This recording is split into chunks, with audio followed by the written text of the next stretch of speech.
Welcome to the Civil Dialogue Focus on Democracy debates. My name is Josh Carter. I'm going to start the debates tonight with a story to get us all in the right mindset. Please silence your cell phone and yourselves so you can take part in what happens next. Once upon a time, there was a group of people who lived their entire lives inside a dark cave. They were prisoners.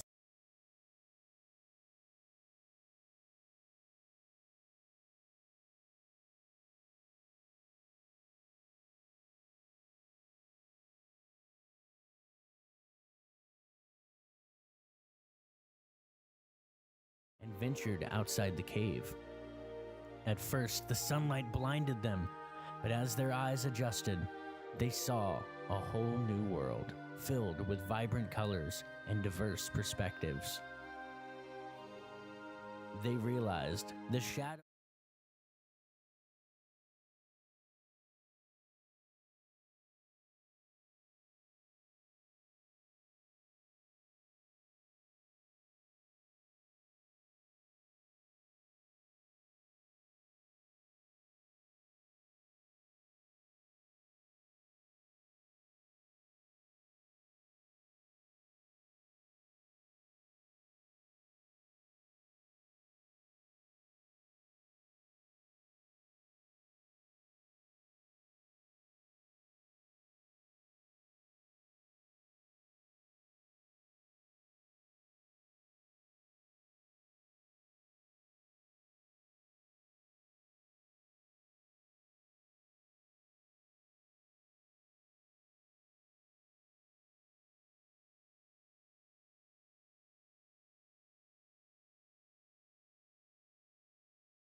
All right, I fixed my end. Is yours up?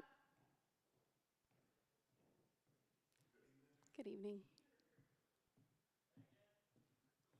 Where are your hearing aids? Those are for candidates. All four? Yep. Oh, okay. My end is fixed. Is yours?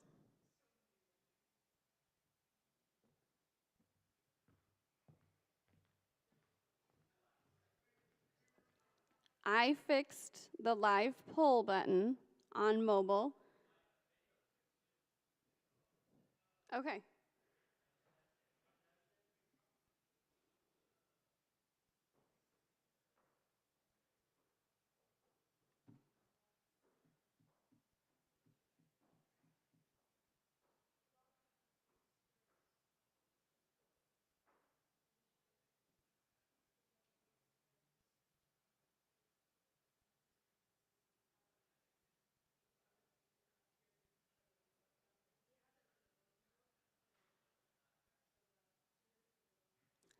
I can see you messing with the buttons at the bottom on YouTube.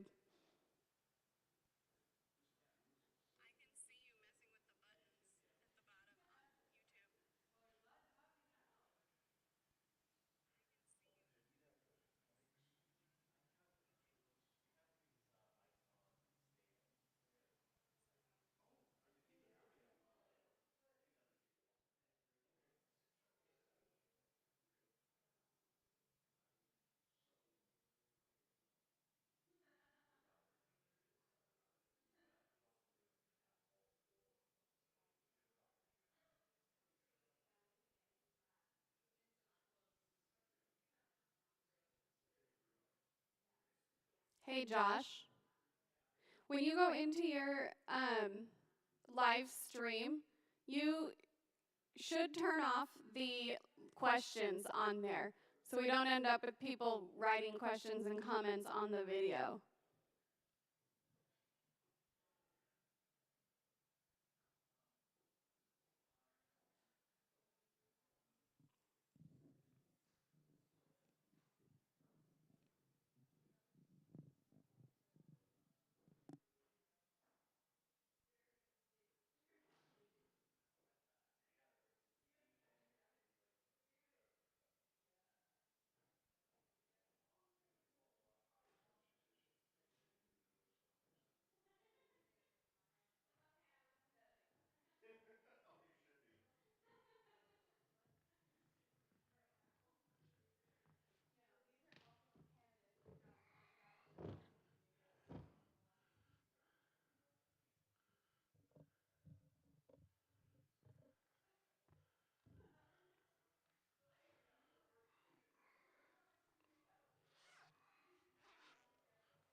I think we're ready.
welcome to the Civil Dialogue Focus on Democracy debates.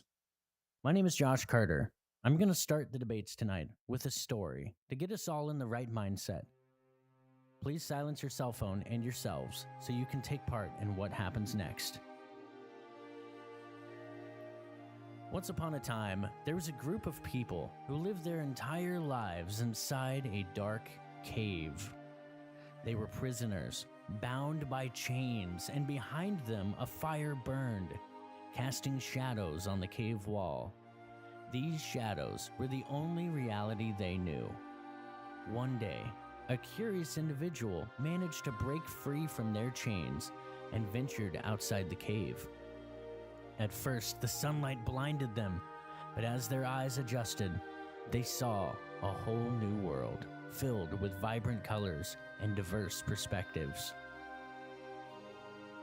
They realized the shadows they had believed to be real were mere illusions.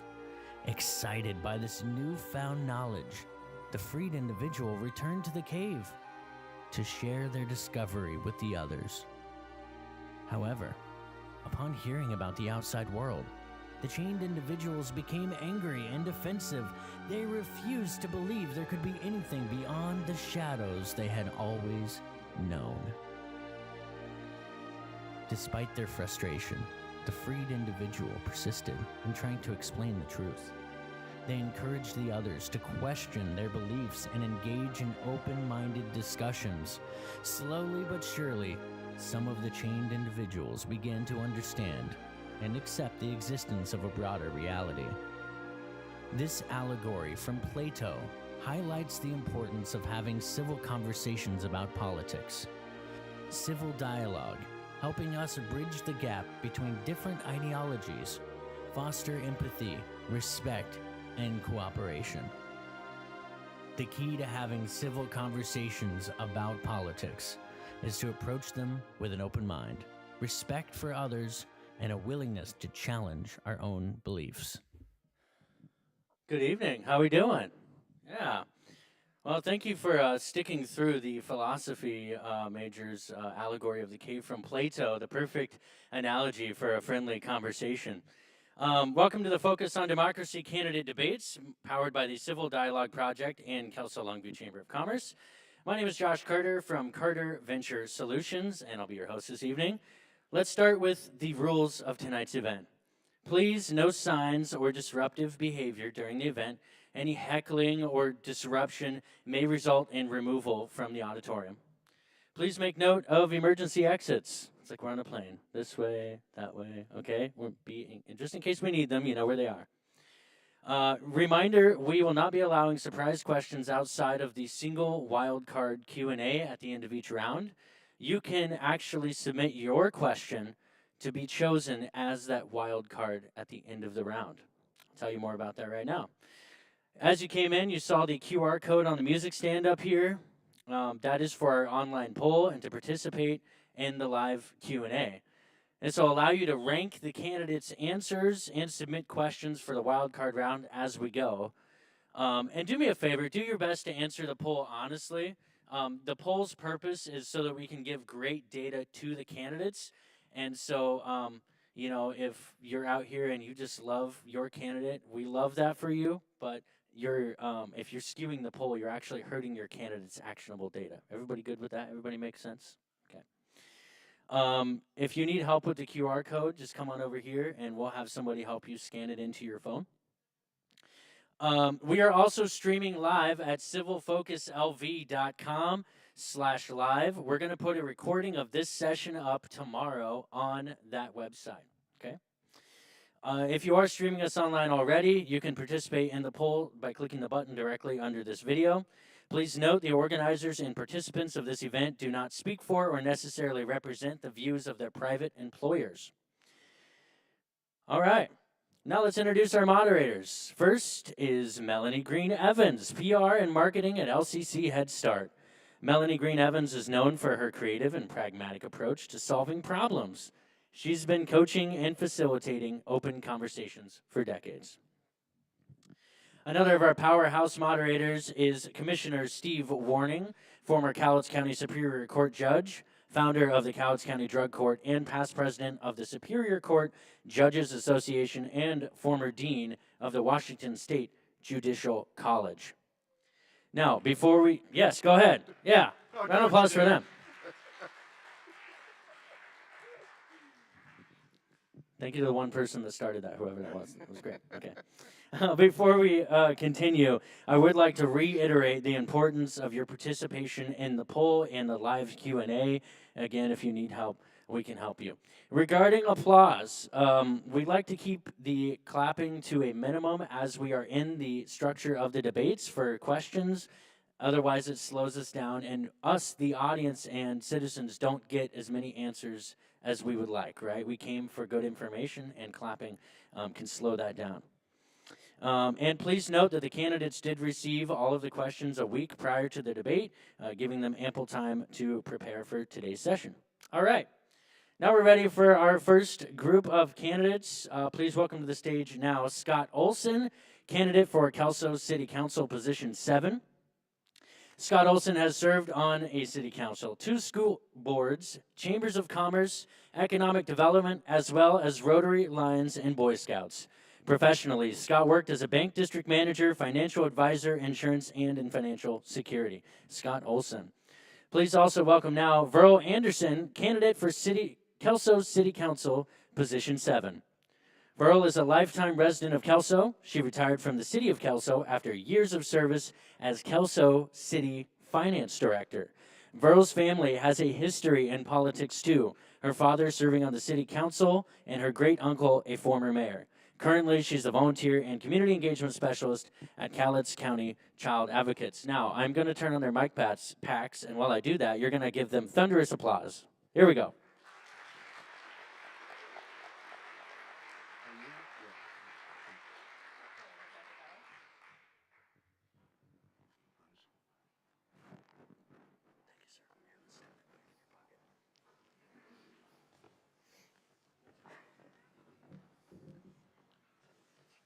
Thank you for being here.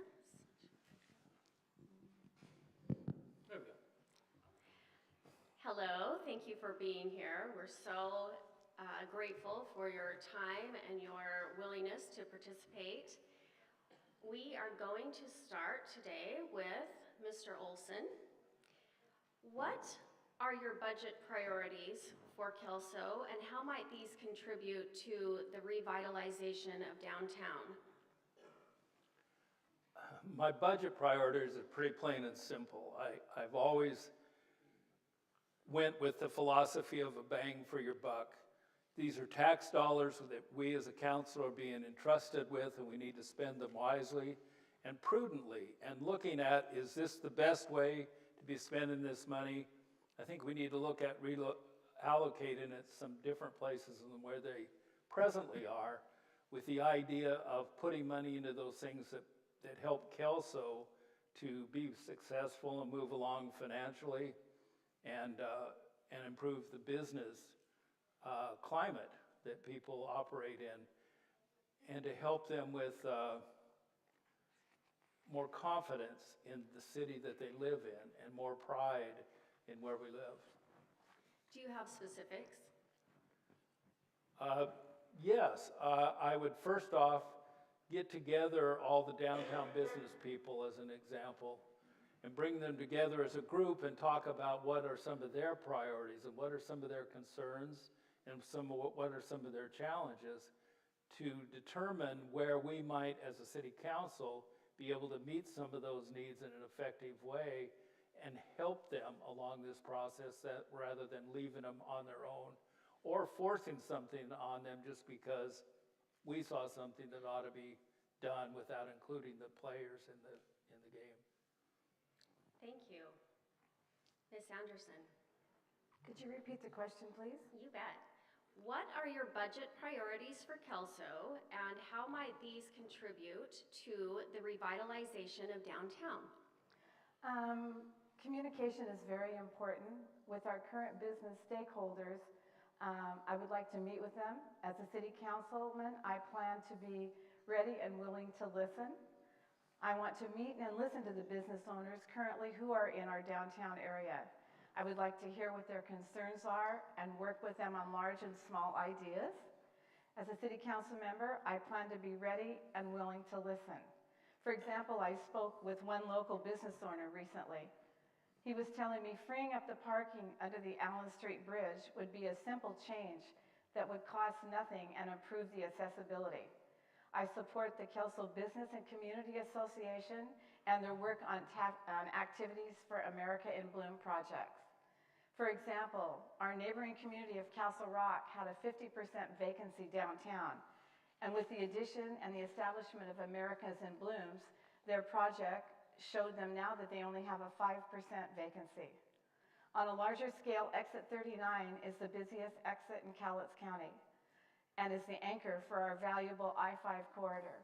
Engaging with the Planning Commission to revitalize and market properties within the city to entice growth is important to me.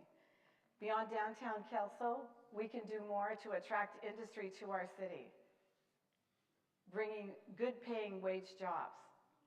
We have the rail, the interstate, and the airport. And to do this, we need to promote our assets and continue to develop our great amenities.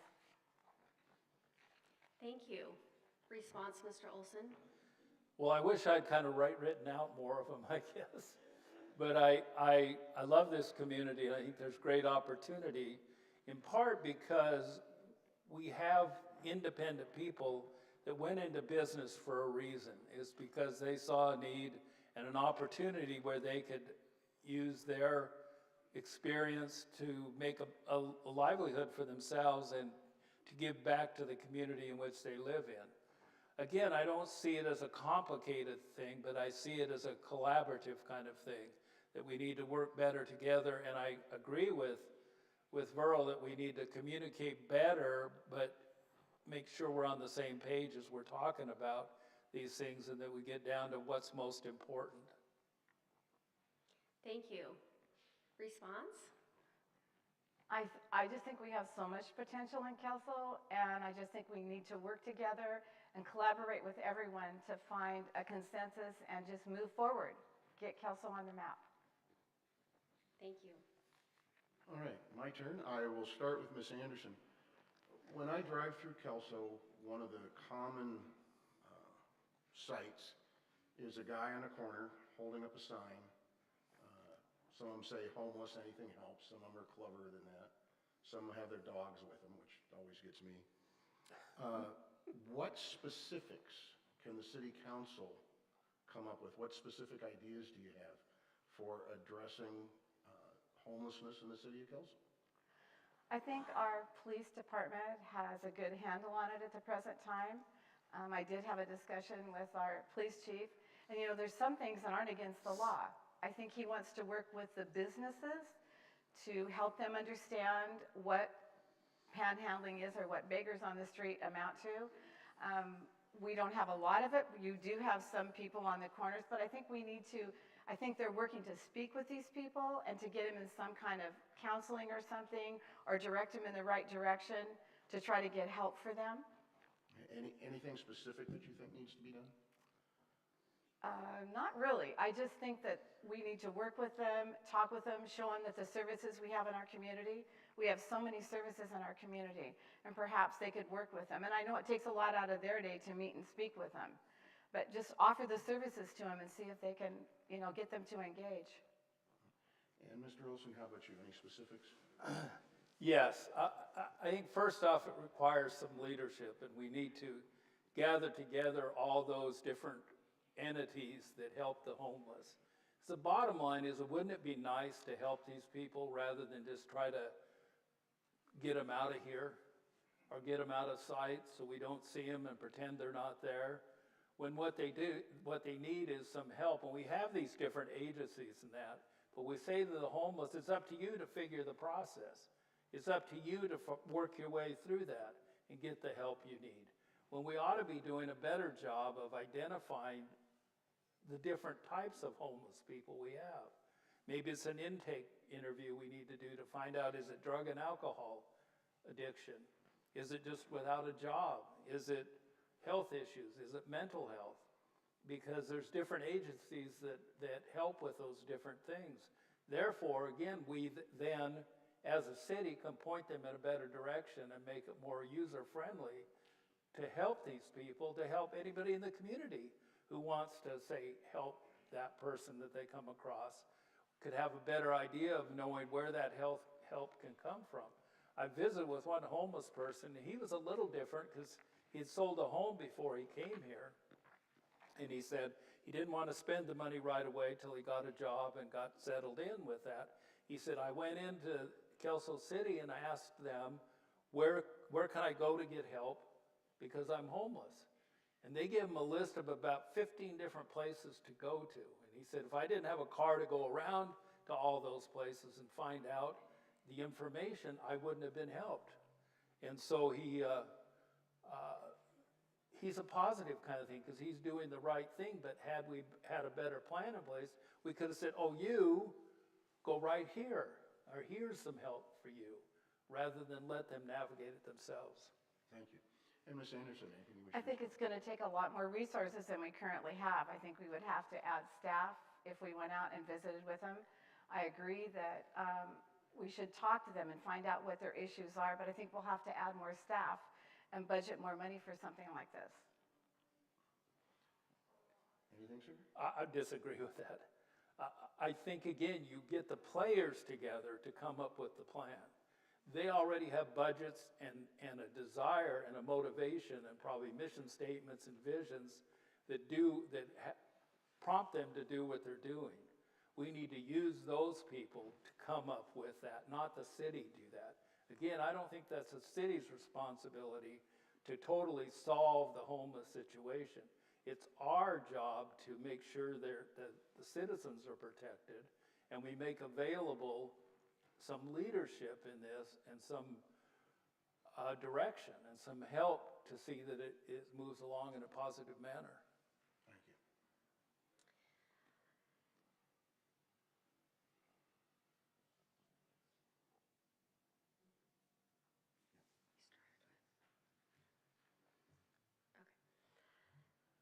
Mr. Olson, Kelso has voted to support a low-income housing project. Catlin and Main and Blue Thistle are the names of the buildings. Between them, there will be 72 housing units, as well as a new Kelso library and community center. Do you support or oppose this project, and what are your thoughts? I would just say it's wonderful. You know, one of the biggest challenges we have is affordable housing right now, with rents going up the way they are. And there's going to be more and more out there homeless because they can't afford to rent the places that are there. This helps with that to a certain extent. There are projects that the funding has been able to pretty well get, is there. It's been tracked down, it's been put in place. It's a great opportunity to have the library in a building that the city owns rather than leasing from the mall out there gives us, it actually cuts expenses on that substantially. I think by the time you get the rent and the utilities and lights, it's like $10,000 a month, you know, that we're paying to house that library over in the mall. And most people I talk to, I didn't even realize that we have a library over there. So this would make it more convenient. It gives us a facility where there's another part of that where meetings could be held. We're going to have offices in there that CAP is going to be very much involved in this project, and they will be able to help the people that are housed there and others as well. It's a separate entrance around the back of the building. I know there's concern about kids coming into the library with homeless people. Well, they're not renting these places to just homeless people. They're renting to people who are in need and fall into that lower income category. And the Blue Thistle project is a no-brainer as far as I'm concerned too. Here's 42 units, and the money's there. Let's go. Thank you. Ms. Anderson. The decision has been made to move forward with the Catlin and Main Street development, and I know that our city will be stronger with efforts between our local organizations and government. Our city desperately needs affordable housing for the best interests of the community and our citizens. It may be worthwhile for the city to consider shuttle service between the train station with stops along the way and crossing the bridge into West Kelso, where the public library and community center will be located. The Blue Sissel development meets some of the needs for affordable housing for our citizens. If run correctly, this could be a positive addition to Kelso. The Housing Authority has been a good community partner over the years and has run a quality housing program for many low-income citizens. Thank you. Mr. Olson, do you have a response? I thought she hit it pretty well. I mean,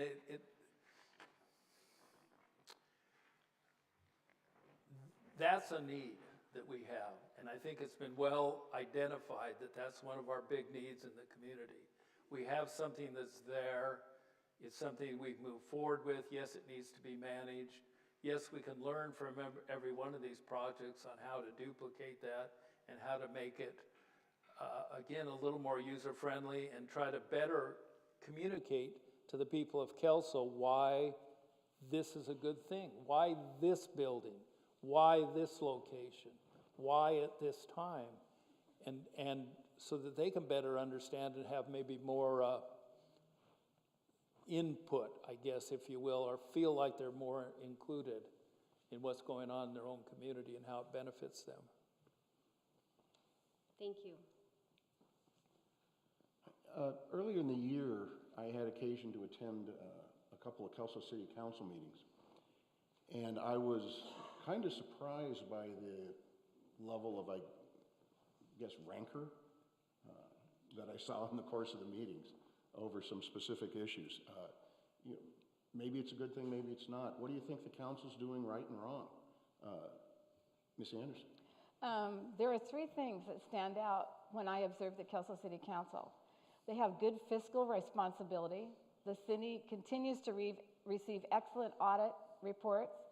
The good use of the ARPA funds for street lighting and road improvements are two examples of these good uses. And they're pushing for affordable housing. The council has demonstrated that this is a complex issue with diverse solutions. Improvement, there's always room for improvement. Internal council communication, I feel this is something that they can work on. When I attend a council meeting, whether it's in person or on Zoom, it's evident there are some opportunities for improvement between council members. 2, communication with the general public. I would encourage informal gatherings in various areas of our city, and I would prefer face-to-face conversation with city officials rather than just being merely observers of formal city council meetings. Some people are afraid to go to a council meeting and speak. Collaboration with community partners. I think we can work better on this. Communication begins with good listening. I recommend Kelso establish their old city newsletter. This can be included at a minimal cost with utility bills and would also be available online, and this would help keep the community informed of what's going on. Thank you. Mr. Olson?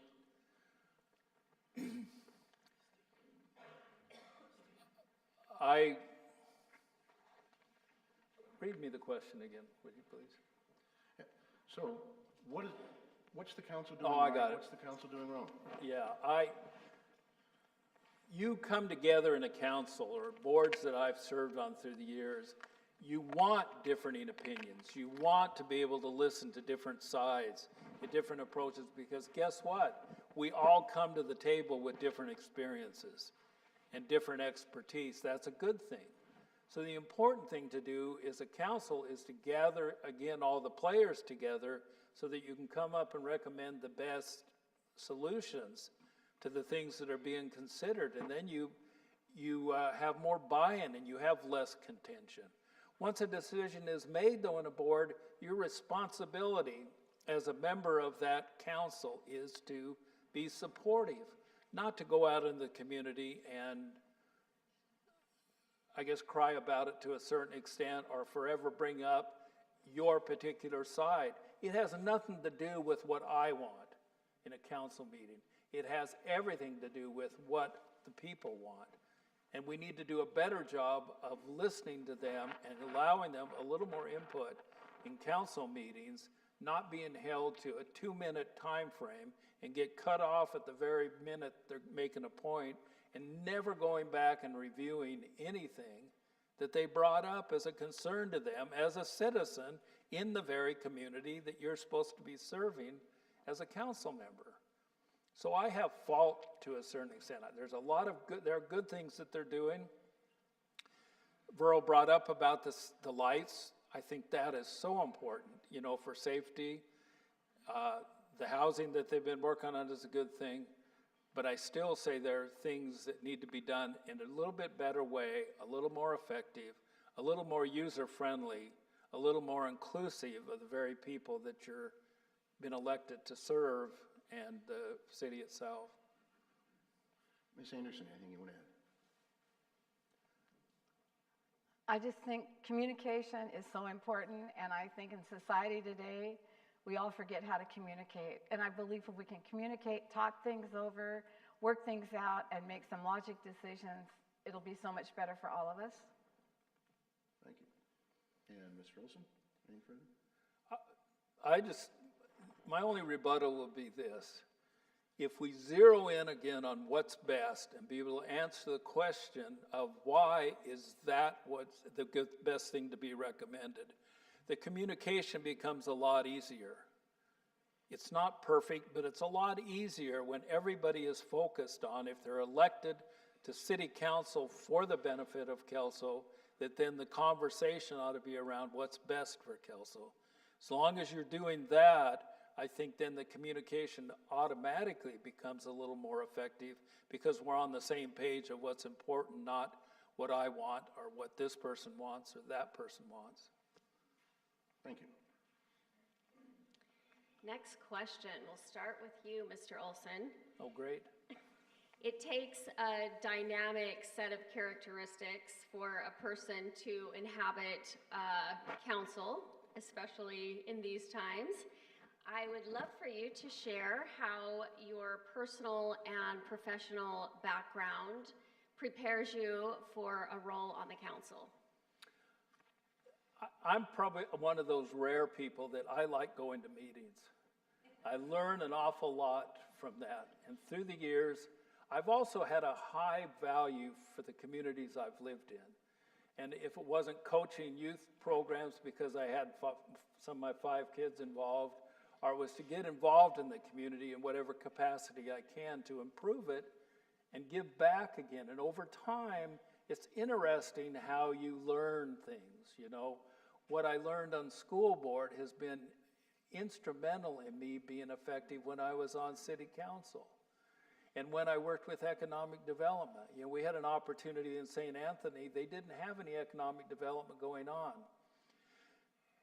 Working with the state, we put together the funds necessary to hire a director, set up an office with a 501(c) status, so it's nonprofit, worked up the bylaws for the organization, an operating manual for the director, and we got funding from both the state, the county, the city, and then went business to business and getting a 3-year commitment from them to fund this and get it off the ground and going. Then we got a person hired, and we got them going to look for grants and opportunities to solicit and one-on-one go out there, bring people into the community.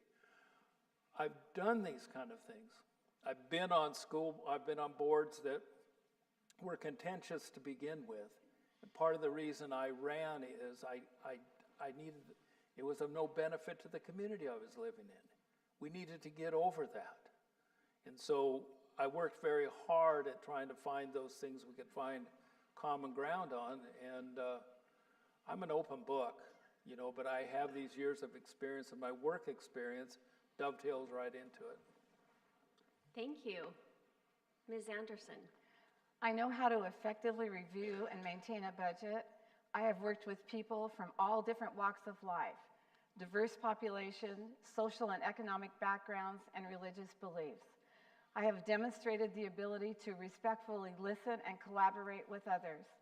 This is all possible from my background and experience. I have lived in Kelso my entire life and have a broad spectrum of community involvement. I worked for the city of Kelso for 40 years, retiring as the finance director. After retirement from the city, I went to work for an international student exchange program as a regional director, and I am currently working for Cowlitz County Child Advocates for the best interests of children in our dependency court system. I'm a board member of the Kelso Highlander Festival. I started the tree lighting at the Kelso station. You can expect to see me at numerous events from Kelso and in the entire community. Heck, my husband and I have had season tickets to the Kelso Highlander football games for 49 years. I work with the Kelso Public Schools Foundation reviewing senior high school applications for scholarships.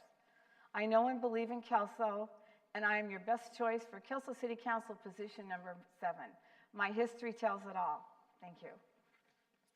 Thank you. Mr. Olson, response or additional thoughts? Just maybe additional, I got my copy of the voter pamphlet today. I think that's a good review for people. Again, I think a person can be involved in a community, but serving in the way of a council necessitates that you be willing to make decisions, that you put a lot out there to make those decisions, and to effectively communicate why those decisions are important for the very people you're serving. I go back to that again.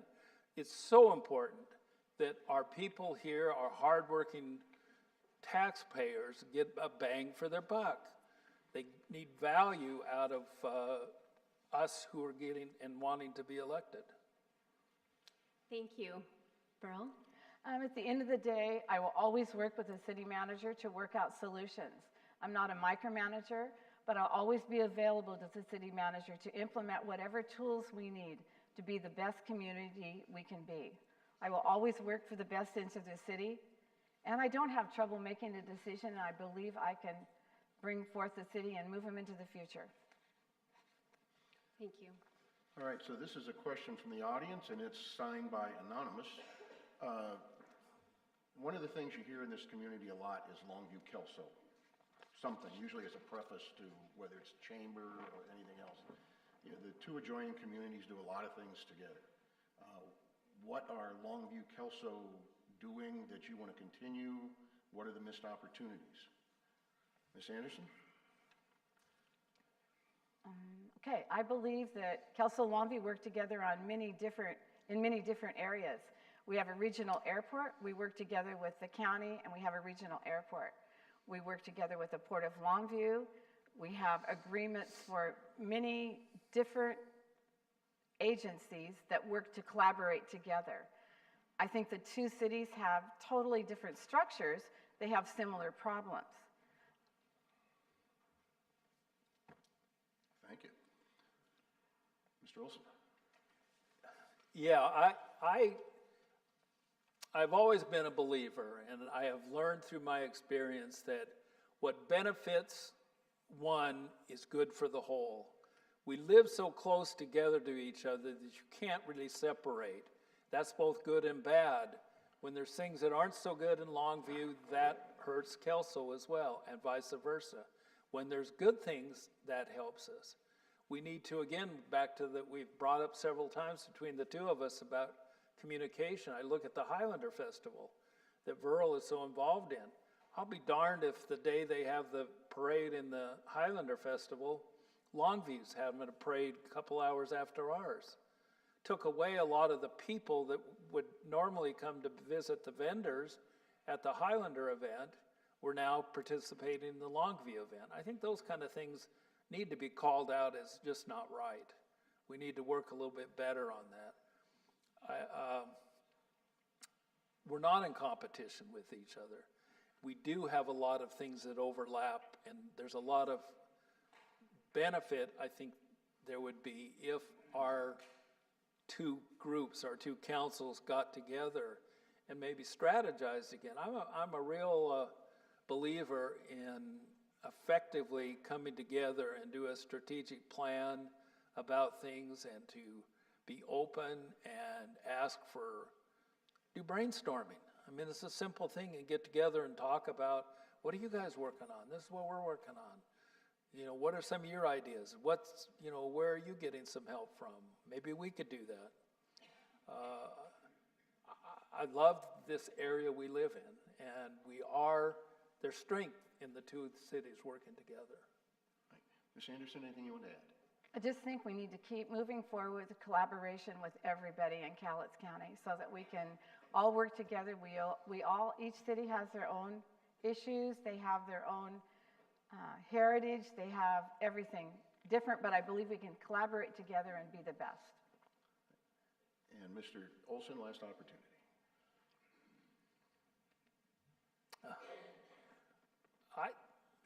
Maybe some joint events would be nice, that we called it the Kelso Longview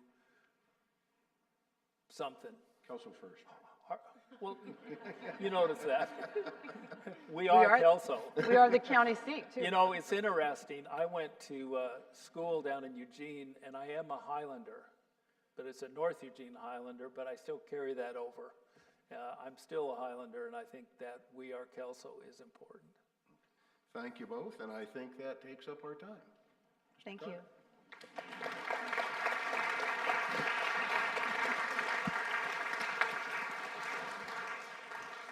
your mic back on the side over there. And one of the chairs is fine. That was just all right. Well, hopefully you're as invested in this very calm, forward conversation as we are. This is the purpose of the Focus on Democracy debates, having this very open, friendly conversation without any big fighting. That's what we're after. So thank you to the candidates. Thank you to our moderators. All right, so right now, by the way, if you look in your poll, you should see an option for an overall rating of which candidate you personally feel performed the best. All right, please welcome now Ramona Lieber, candidate for Longview City Council, Position 2. Ramona served on the Longview City Council from 1992 to 2007, with 2 of those years as the mayor pro tem and 4 years as mayor. She's a volunteer for Fish of Cowlitz County and Altrusa. Ramona Lieber also coordinated a county-wide prevention coalition, raising millions of dollars in grant funds that served elementary school children, many parenting skills programs, and she's advocated for public policy around drug use treatment and prevention. Professionally, Ramona works helping with substance abuse and violence prevention. Please welcome Keith Young, candidate for Longview City Council, Position 2. Keith is a third-generation Longview resident. He and his wife have 6 children and approach decisions with family in mind. Keith is heavily involved in his church community as a sound engineer at Father's House Church. Keith is new to government and is running to contribute his time and effort and knowledge back to the citizens of Longview. Keith would like to highlight that he has no ties with current council members and is running as a private citizen willing to serve. Round of applause for your current candidates on stage here.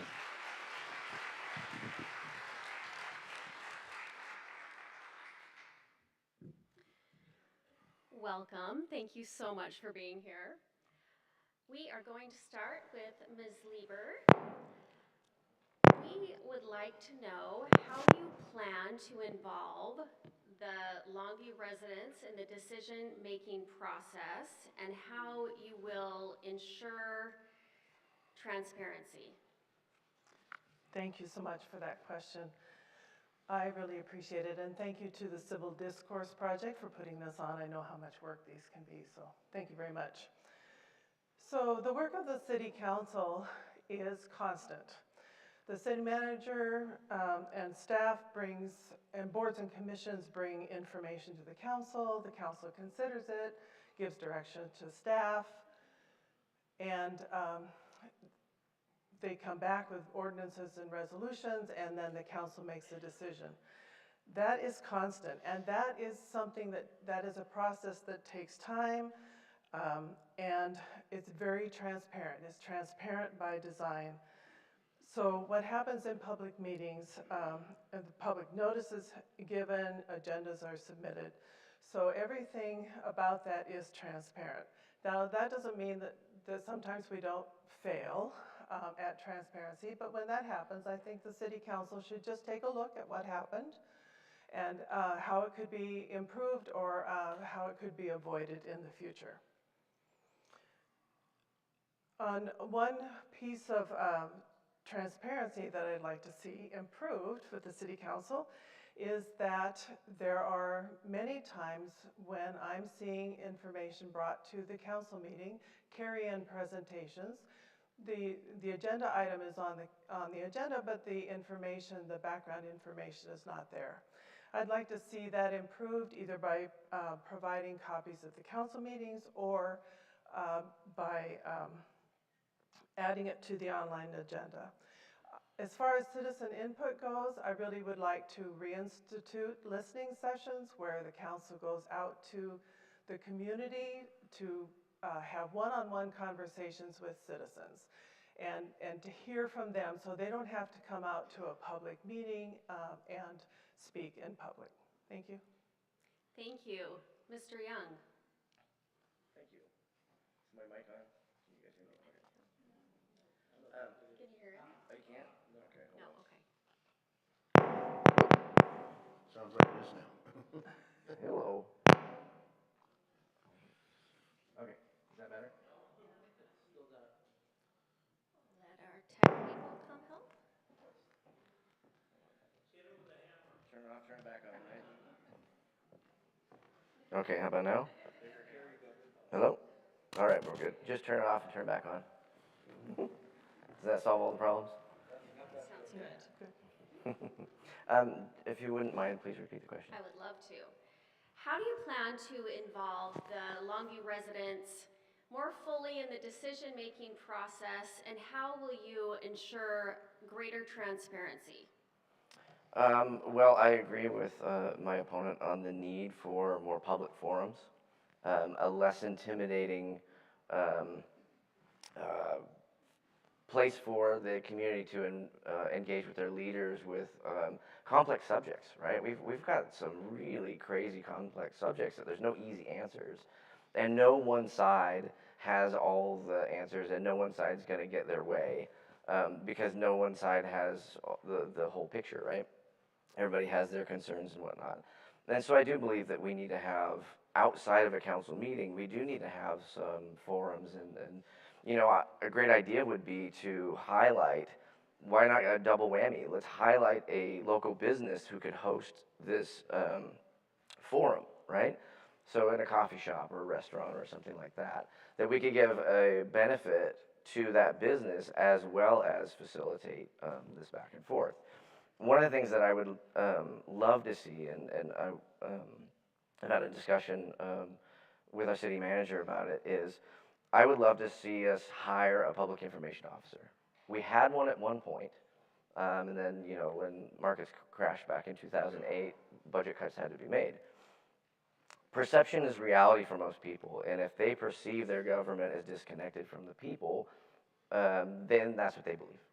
And I think a public information officer or PIO, very involved in social media, where the public is getting their news, where the public is engaging with one another, can highlight, here's things that are going on in the community, we're having a meeting here, so people don't have to go to, you know, the website, you know, our city website, or, you know, the newspaper or something like that, because maybe that's not where they get their news.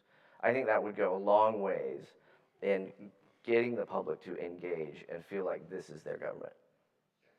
Thank you. Response, Ms. Sleeper? It's my understanding that the city has a half-time public information officer, but I agree. Putting that person up to a full-time position to do more communication with the community would be very important. I would like to say that community conversations are essential, and I have spent many years creating opportunities for community conversations. The listening session, which I mentioned earlier, which is simply having council sit one-on-one with a citizen and listening to them. They can't debate, they can't argue, they can't explain. It's just simply listening and doing it in the community. So I would be glad to help with creating opportunities for community conversations because I have quite a bit of experience at that. Thank you. All right, and we'll start with Ms. Lieber. The one project that the city's engaged in over the last couple of years that's generated the most interest and comments, I think, certainly as Hope Village. As it is currently constituted, do you support it? Do you not? Why or why not? What needs to change, if anything? What else needs to be done to address the issue? Thank you. Yes, I support Hope Village. I take my hat off to the City Council, Longview City Council, for taking control of the Camp Alabama situation and creating their own destiny. So by closing the camp and creating Hope Village, they've created something very positive out of a bad situation. Camp Alabama had 92 residents when it closed. Hope Village now has 50 residents and serves 50 people, and 35, at last count that I heard, have gotten permanent housing.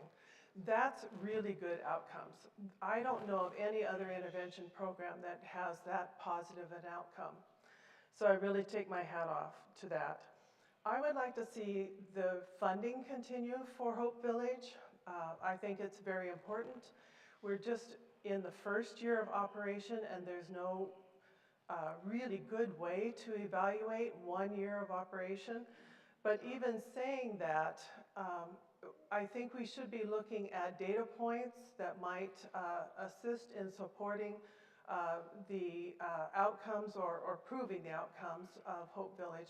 One data point I was thinking of the other day is possibly looking at ambulance calls, medical EMS calls to Hope Village to help us understand the health of the people who live there, health of the participants.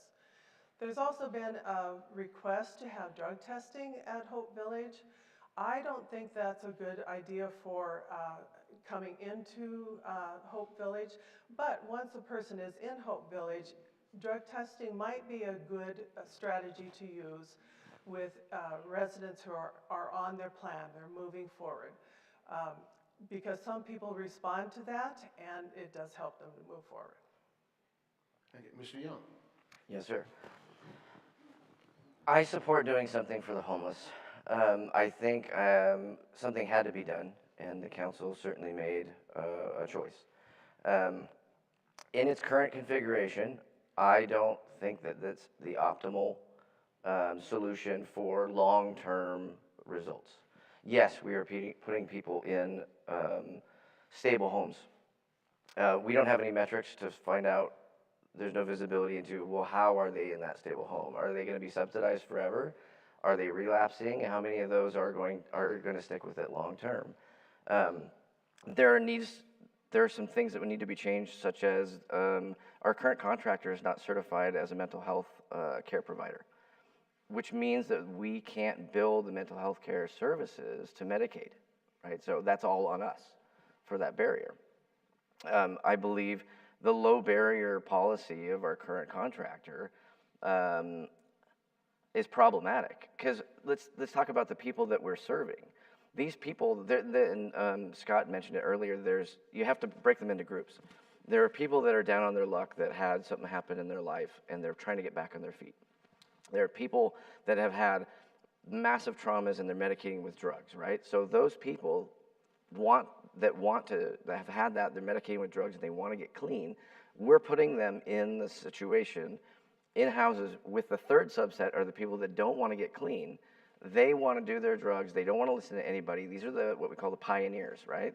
They like to live without rules, but hey, they got a good thing going, and they can come in, use services, and they can duck out, right? Well, a person that is trying to get on their feet has a bad day, and you've got someone who's an active drug user next to them. That's a recipe for disaster for the person who's trying to get better. Thank you. Ms. Lever, anything you wish to respond to? You betcha. So the only way to have or to show long-term outcomes is to have long-term funding and a long-term program. So I look forward to the day when we can show those long-term outcomes to show that Hope Village is making a difference over a length of time.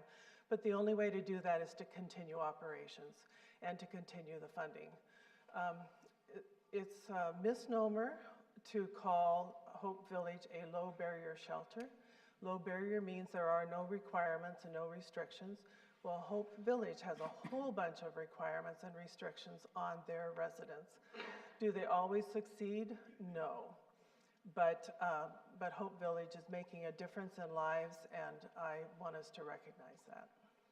Thank you. And Mr. Young, anything you'd like to add? I would like to add that it's not a permanent solution, right? So we've got temporary houses that don't pass building code. They wouldn't be past building code as a permanent residence, right? And so the current ordinance says that we would have to move the camp every year. So it's got to be mobile. Moving it every year is also not conducive for long-term stability for the people that we are serving. And so I believe a more permanent solution would need to be found, but I also don't believe that housing first as a model has proven historically to be very effective. I think a program like Community House has had some amazing successes, but they don't allow people to come in high or drunk. And I think that's because that's not conducive to their wellness and their participation in the program. Thank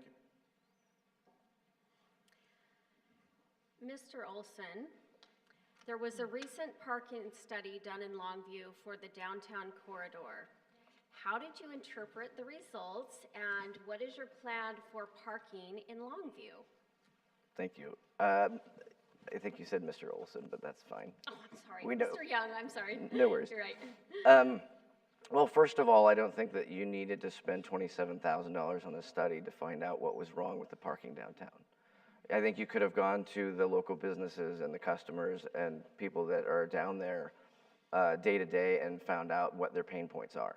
I go to get my hair cut, and the hairstylist that does my hair says this is, it's horrible. Like, where do we find, parking that we don't have to constantly leave our posts to go out and to move our cars. And then when we do move our cars, if we don't move them in the right spot, we get dinged again for chain parking. That study showed us what we already knew. We're not using all of our parking lots, right? At peak usage, we're less than half or roughly half of our spots are being used. So why the heavy-handed approach to where we're punishing the people that are visiting, maybe going to a 3-hour hair appointment? Right? Why are we punishing them when we aren't even using all of our parking? I think we need better signage. We need to simplify the parking, eliminating 15-minute parking spots, move the 30 minutes into strategic areas to free up space in front of businesses that have high turnover. I think we need to do more towards the employees and employers down there as far as their parking permits. There's not enough to go around as is, so obviously that needs some attention. But have a mixture of 2-hour parking in the upfront spots in parking lots where closest to businesses, and maybe 4 hours or 3 hours in the back where it's not as disruptive, but it gives people an option if they know that they're going to be there for a longer amount of time. Thank you, Mr. Young.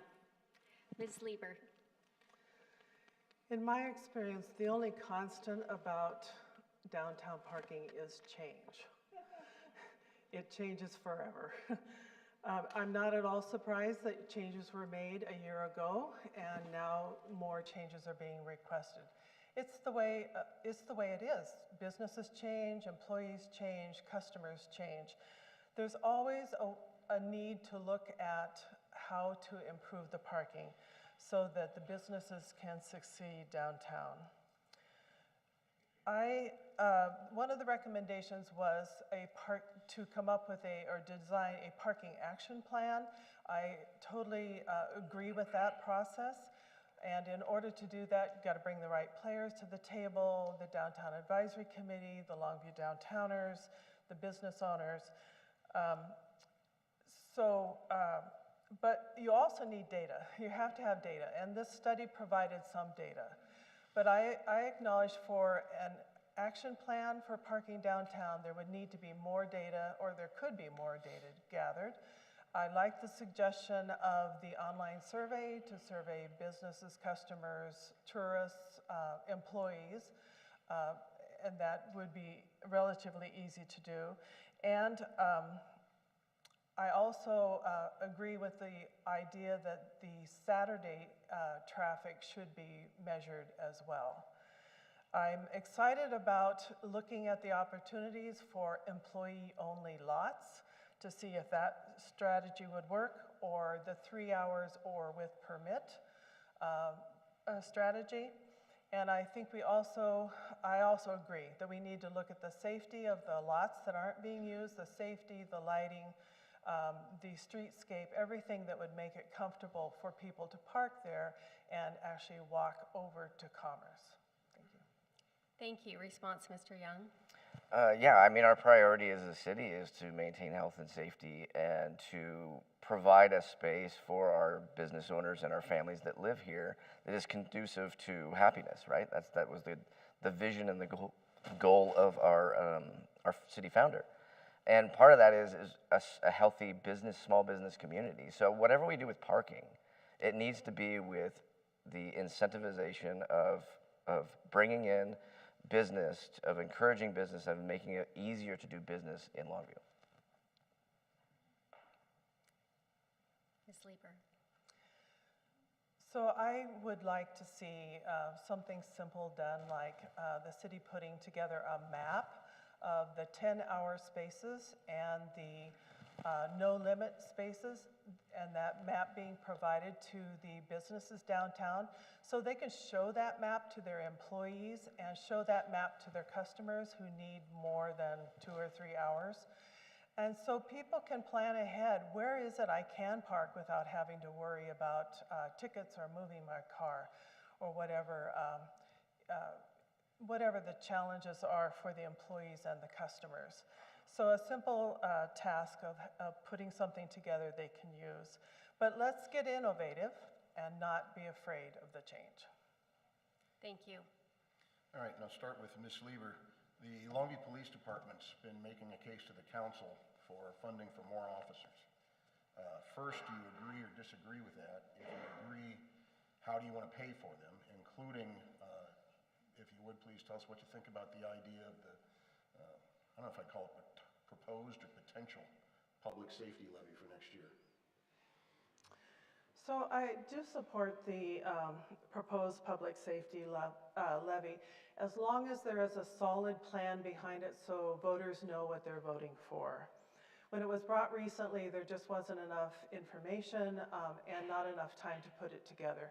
So now the council has an opportunity of several months being able to put together a plan with the help of the police department to show voters what is needed in the police department and why a levy should be approved. And I look forward to hearing from the police department. They should be coming with a report soon about what their needs would be under that levy. But I think we also have to be cautious about how much we ask our citizens to pay for. We've asked them to pay for a lot. Even though they approve it, they would have to approve this levy. But I know that taxes and utility rates are already a concern for the citizens I talk to, and this would add one more thing to them. So I think it's really important that that council members pay special attention to the general fund and the priorities. As far as the police department goes, I support the behavioral health unit. I am in favor of drug court, a municipal drug court that would help save some jail costs and help people move forward in their lives. And there are some capital projects. If you've looked at the capital projects budget, there are some huge capital projects for police and fire out in 2025 that are going to need a lot of funding.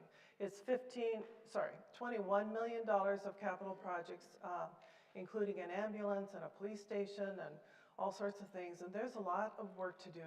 I think we need to write grants, work with our legislative and congressional delegations. Thank you. Mr. Young? Thank you. Yes, I do support the public safety levy. I disagree on the timing. Yes, it was somewhat last minute, but it was proposed at the same time as a similarly short-timed levy was being proposed for the Parks Department. Turning the Parks Department into a district would allow them to create a levy, unlike the levies we're used to, with no sunset clause, which is a permanent tax. it was determined that they didn't want both the Parks Department levy and the police levy done at the same time because they didn't want the voter to have to choose either or. That was what they thought. But they took the choice away from the public for these 6 officers until next year. So it takes about a year for that budget to get into the hands of the police so they can hire more officers. So 6 more officers are now, instead of 2025, going to be a 2026 proposition, because they didn't want to wait, or they didn't want the people to have to choose either parks or police. I'm really big in the tech industry as far as my experience and the things I'm passionate about. And I have a heart for public safety. I work with them a lot in providing them with some very incredible tools to do their job. And I believe our officers should have every single tool at their disposals. They should have, modern vehicles and things like that that allow them to respond, information sources and means of getting information that allow them to respond. Because ultimately, if we can shave minutes off of a response time, what does that mean to your child or to your wife or to your spouse, right, in that emergency? They should have what they need. Thank you. Ms. Lieber, anything you want to add? Yes, I saw it a little differently, and that is that the Metropolitan Parks District proposal, when it was brought to council, had a plan behind it, a very detailed plan. Whereas 2 weeks later, and there was a 2-week gap when the Public Safety Initiative came before council, there was no plan attached. But council always has the opportunity to budget for the needs of public safety or any other part of the city. So this fall, when considering mid-year or mid-budget corrections, the council could budget for more public safety officers and not wait for a public safety levy to come along in a year or more. Thank you. Mr. Young, anything you wish to add? I don't like to have to wait for, there was an opportunity, right? And whether or not there was the level of planning behind that proposal, but you also have to know who our public works director is. She is incredible and the most organized and most motivated person that I've ever met. So of course she had a massive plan behind it. I think the plan for the police levy was, I believe it was Councilman Ortiz and Councilman Boudreau that had come up with it, was how do we help our police now? We have an opportunity because a ballot is coming up, and it's cheaper to put it on a ballot when you've got an election season than it is to do it in a non-election cycle. So they actually were trying to save the city money to put it on the ballot in an election season, and it was a missed opportunity in my mind. Thank you.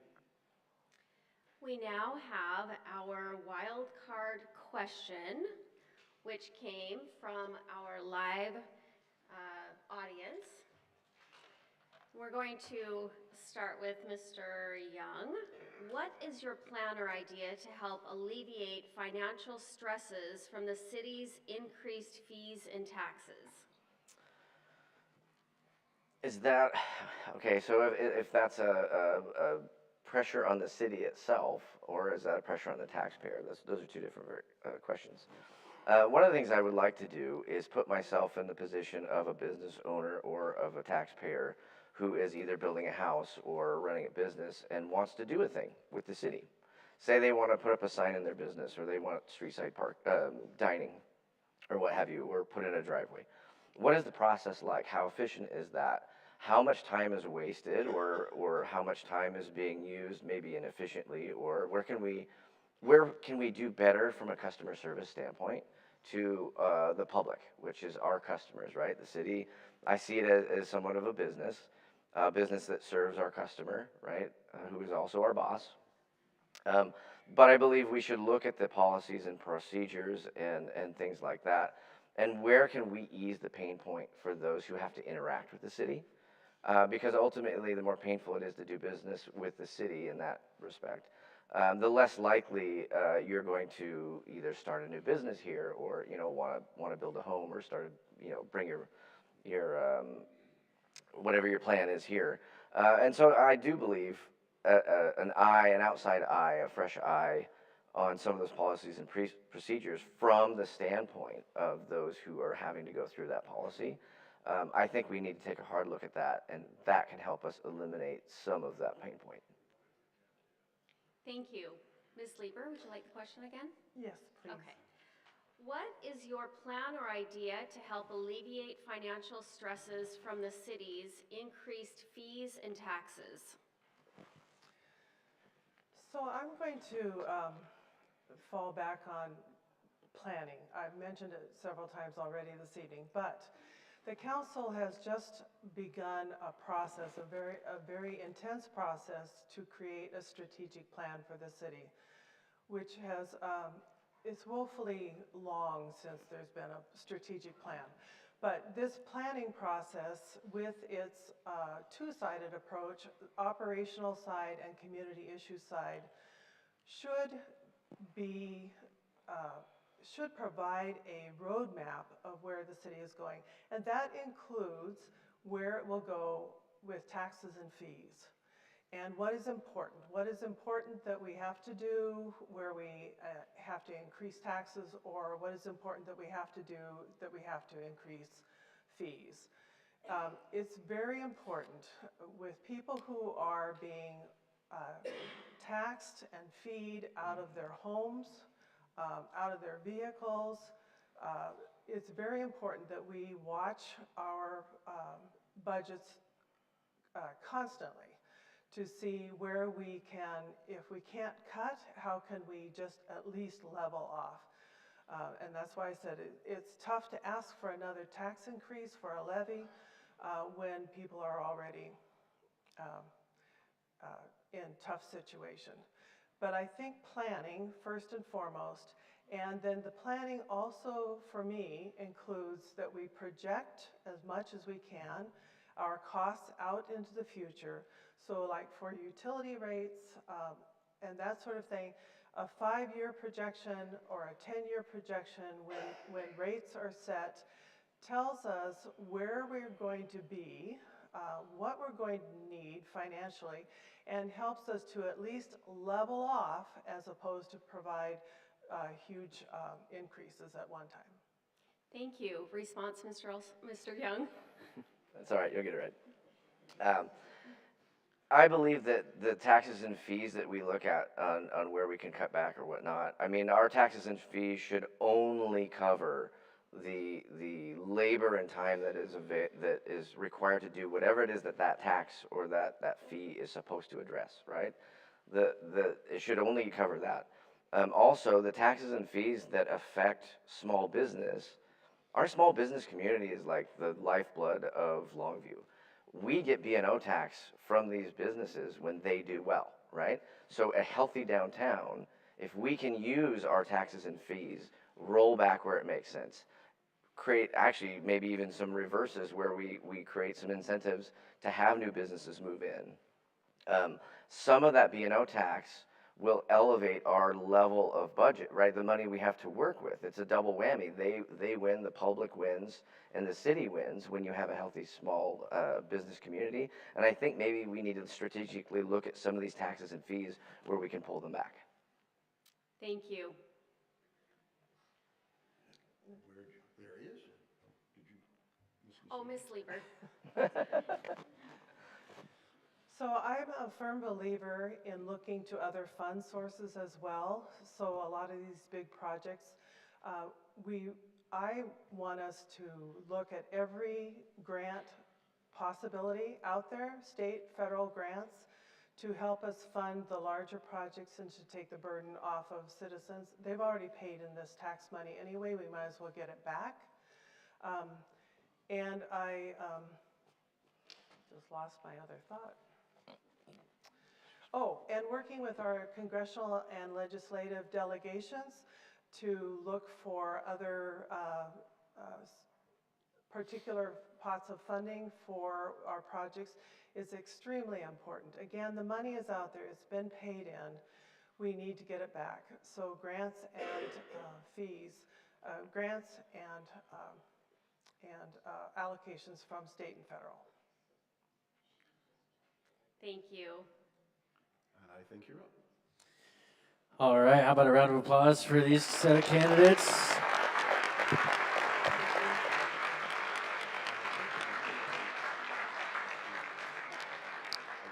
All right, so what we're going to do now is I'm going to allow the moderators to exit the stage so they can take a quick break.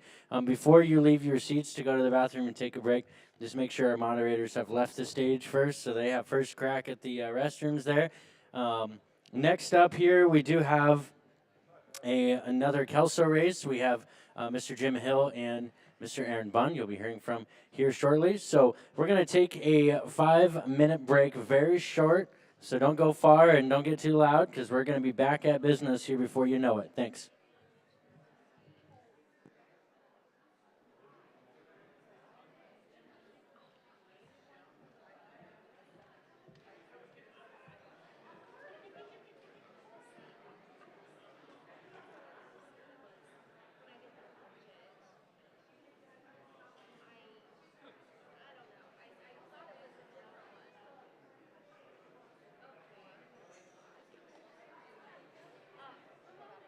Anyway,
All right, this is our 2-minute warning. 2-minute warning before we proceed with the evening. 2-minute warning. Allegra, I'm not sure where you are, but there you go. Great, thank you.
All right, thank you for taking a break there.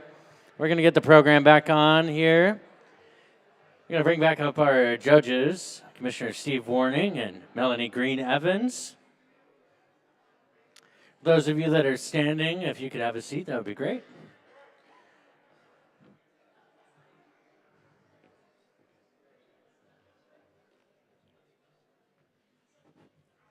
All right.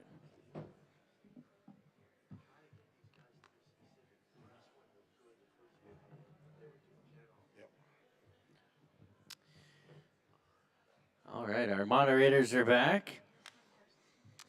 All right, so please welcome now Mr. Jim Hill. He's incumbent candidate for Kelso City Council Position 4. In addition to serving on Kelso City Council for a total of 6 years, Jim has served on the CAP Board of Directors, been a court-appointed special advocate for children, is a member of the Kelso Senior Center Association, Veteran Services Volunteer Board member for South Kelso Neighborhood Association, Kelso Babe Ruth Baseball volunteer, and is a Vietnam veteran. He has also served on the Kelso Library Board and the Three Rivers Regional Transit Authority. Jim also has a bachelor's degree in government from Cal State. Professionally, Jim spent 32 years in global industrial sales operating in 16 countries. Mr. Jim Hill. Please welcome now Mr. Aaron Bunn, candidate for City Council Position 4. Aaron is a father of 2 boys, spent 6 years of his career working for the city of Kelso, supporting infrastructure and doing the work needed by citizens of the city. Aaron is a Kelso native and currently runs Bunn and Dunn Excavation. Mr. Aaron Bunn. Thank you.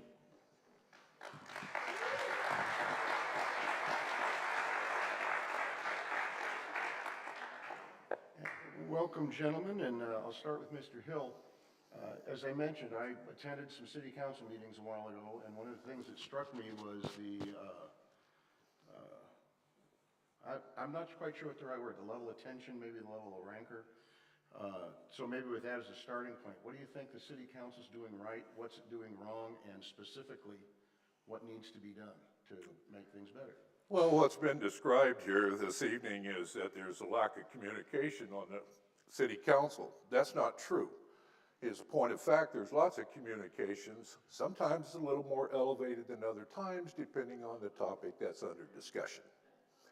The fact of the matter is, every counselor has the ability to communicate in various forms.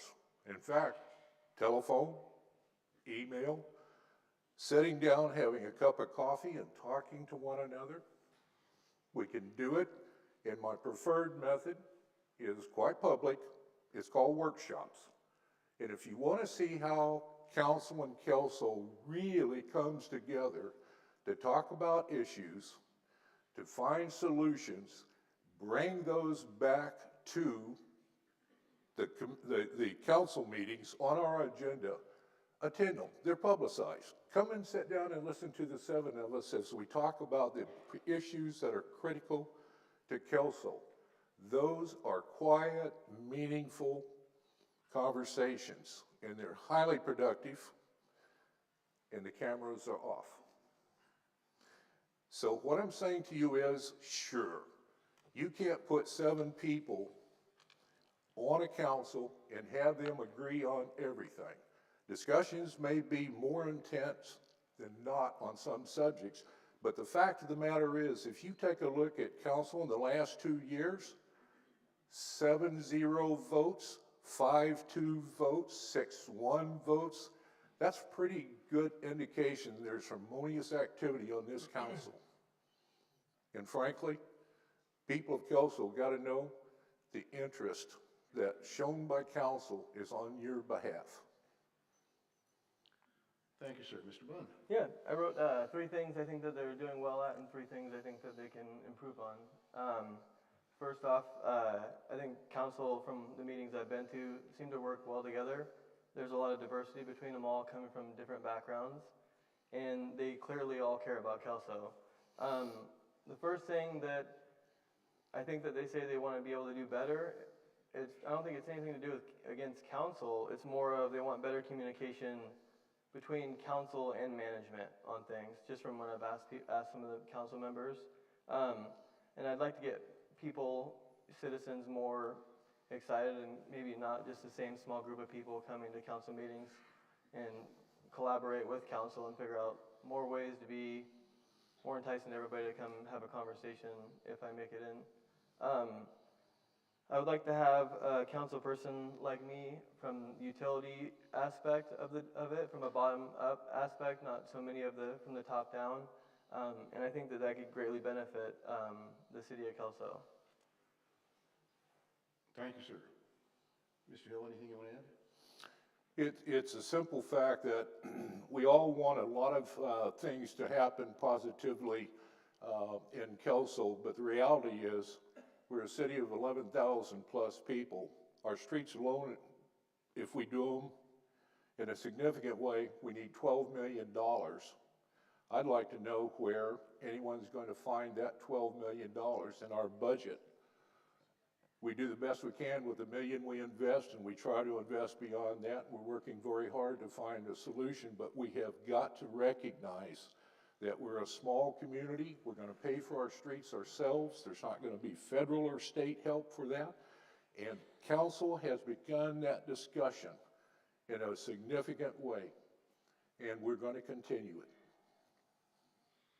Mr. Bunn, anything you want to add? Nope. Okay. Thank you, sir. Mr. Bunn, if you could change one thing in our current zoning code, what would it be and why?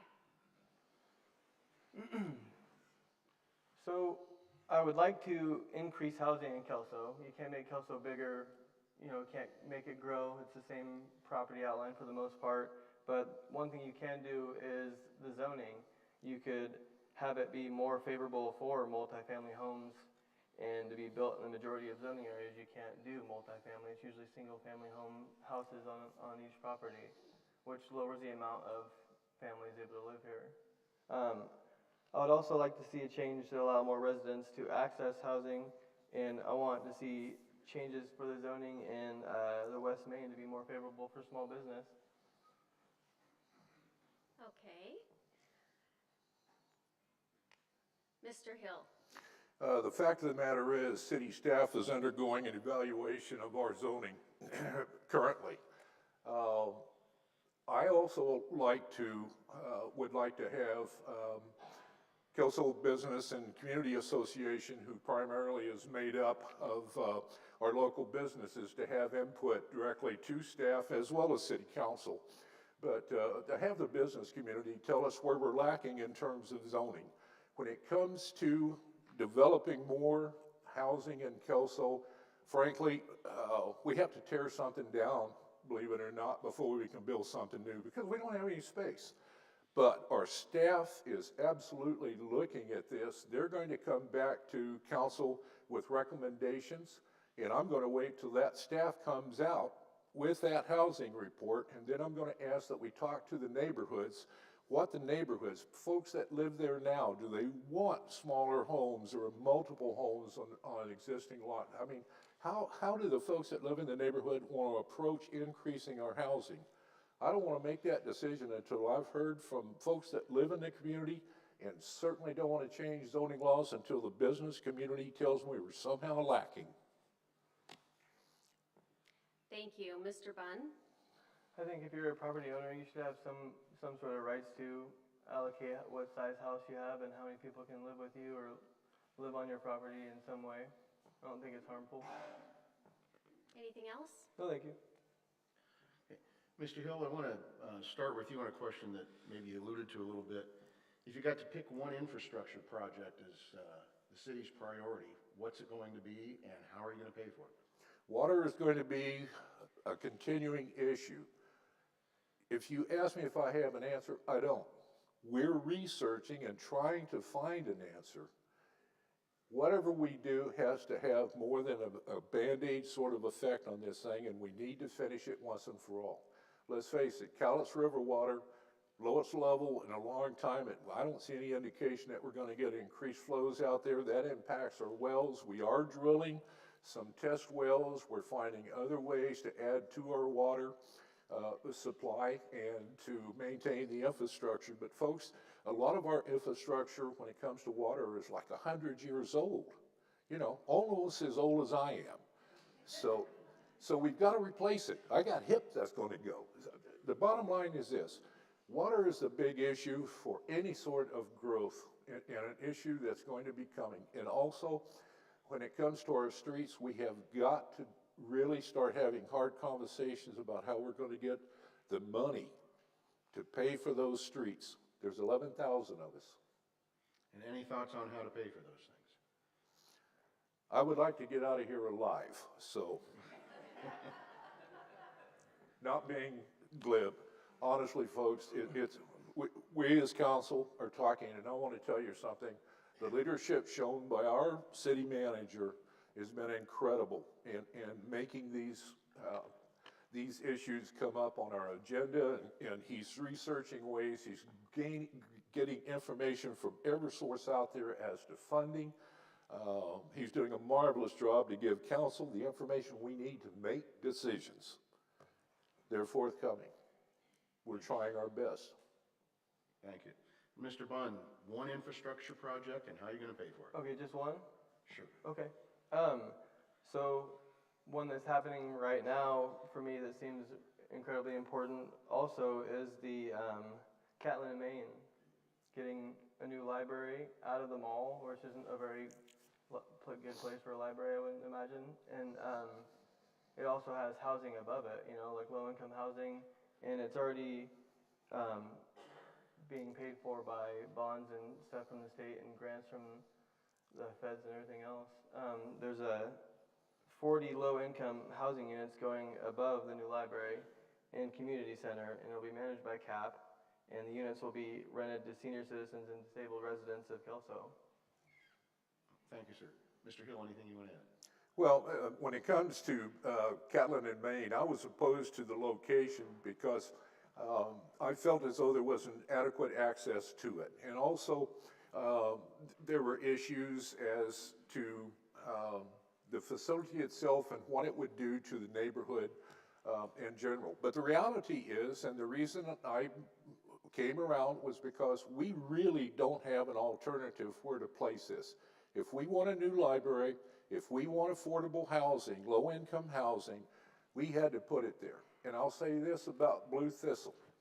Blue Thistle, there's only 32 units going to be built. I sat in on that discussion by the Washington State Housing and Funding Authority folks. And folks, the price tag scared me. $18 million for the completed project. $12 million is going to be funded through a number of different ways. But the fact is, we need those 32 units down there. There's no other way and no other available space for that sort of a facility. Thank you, Mr. Bunn. I talked to the water treatment plant operators, and they had some divers go and clean the fingers to the rainy well, and they're back up and running a lot better than they anticipated, but they are still outsourcing and looking for places to drill, so like behind the high school and stuff, or maybe the Cowleman for more access to water. Thank you. Mr. Bunn, how does your personal and professional background prepare you for a role on the council? So, I worked for the city for 6 years. Water, sewer, streets, drainage. I also run my own business, just my own excavation business by myself. And I think that knowing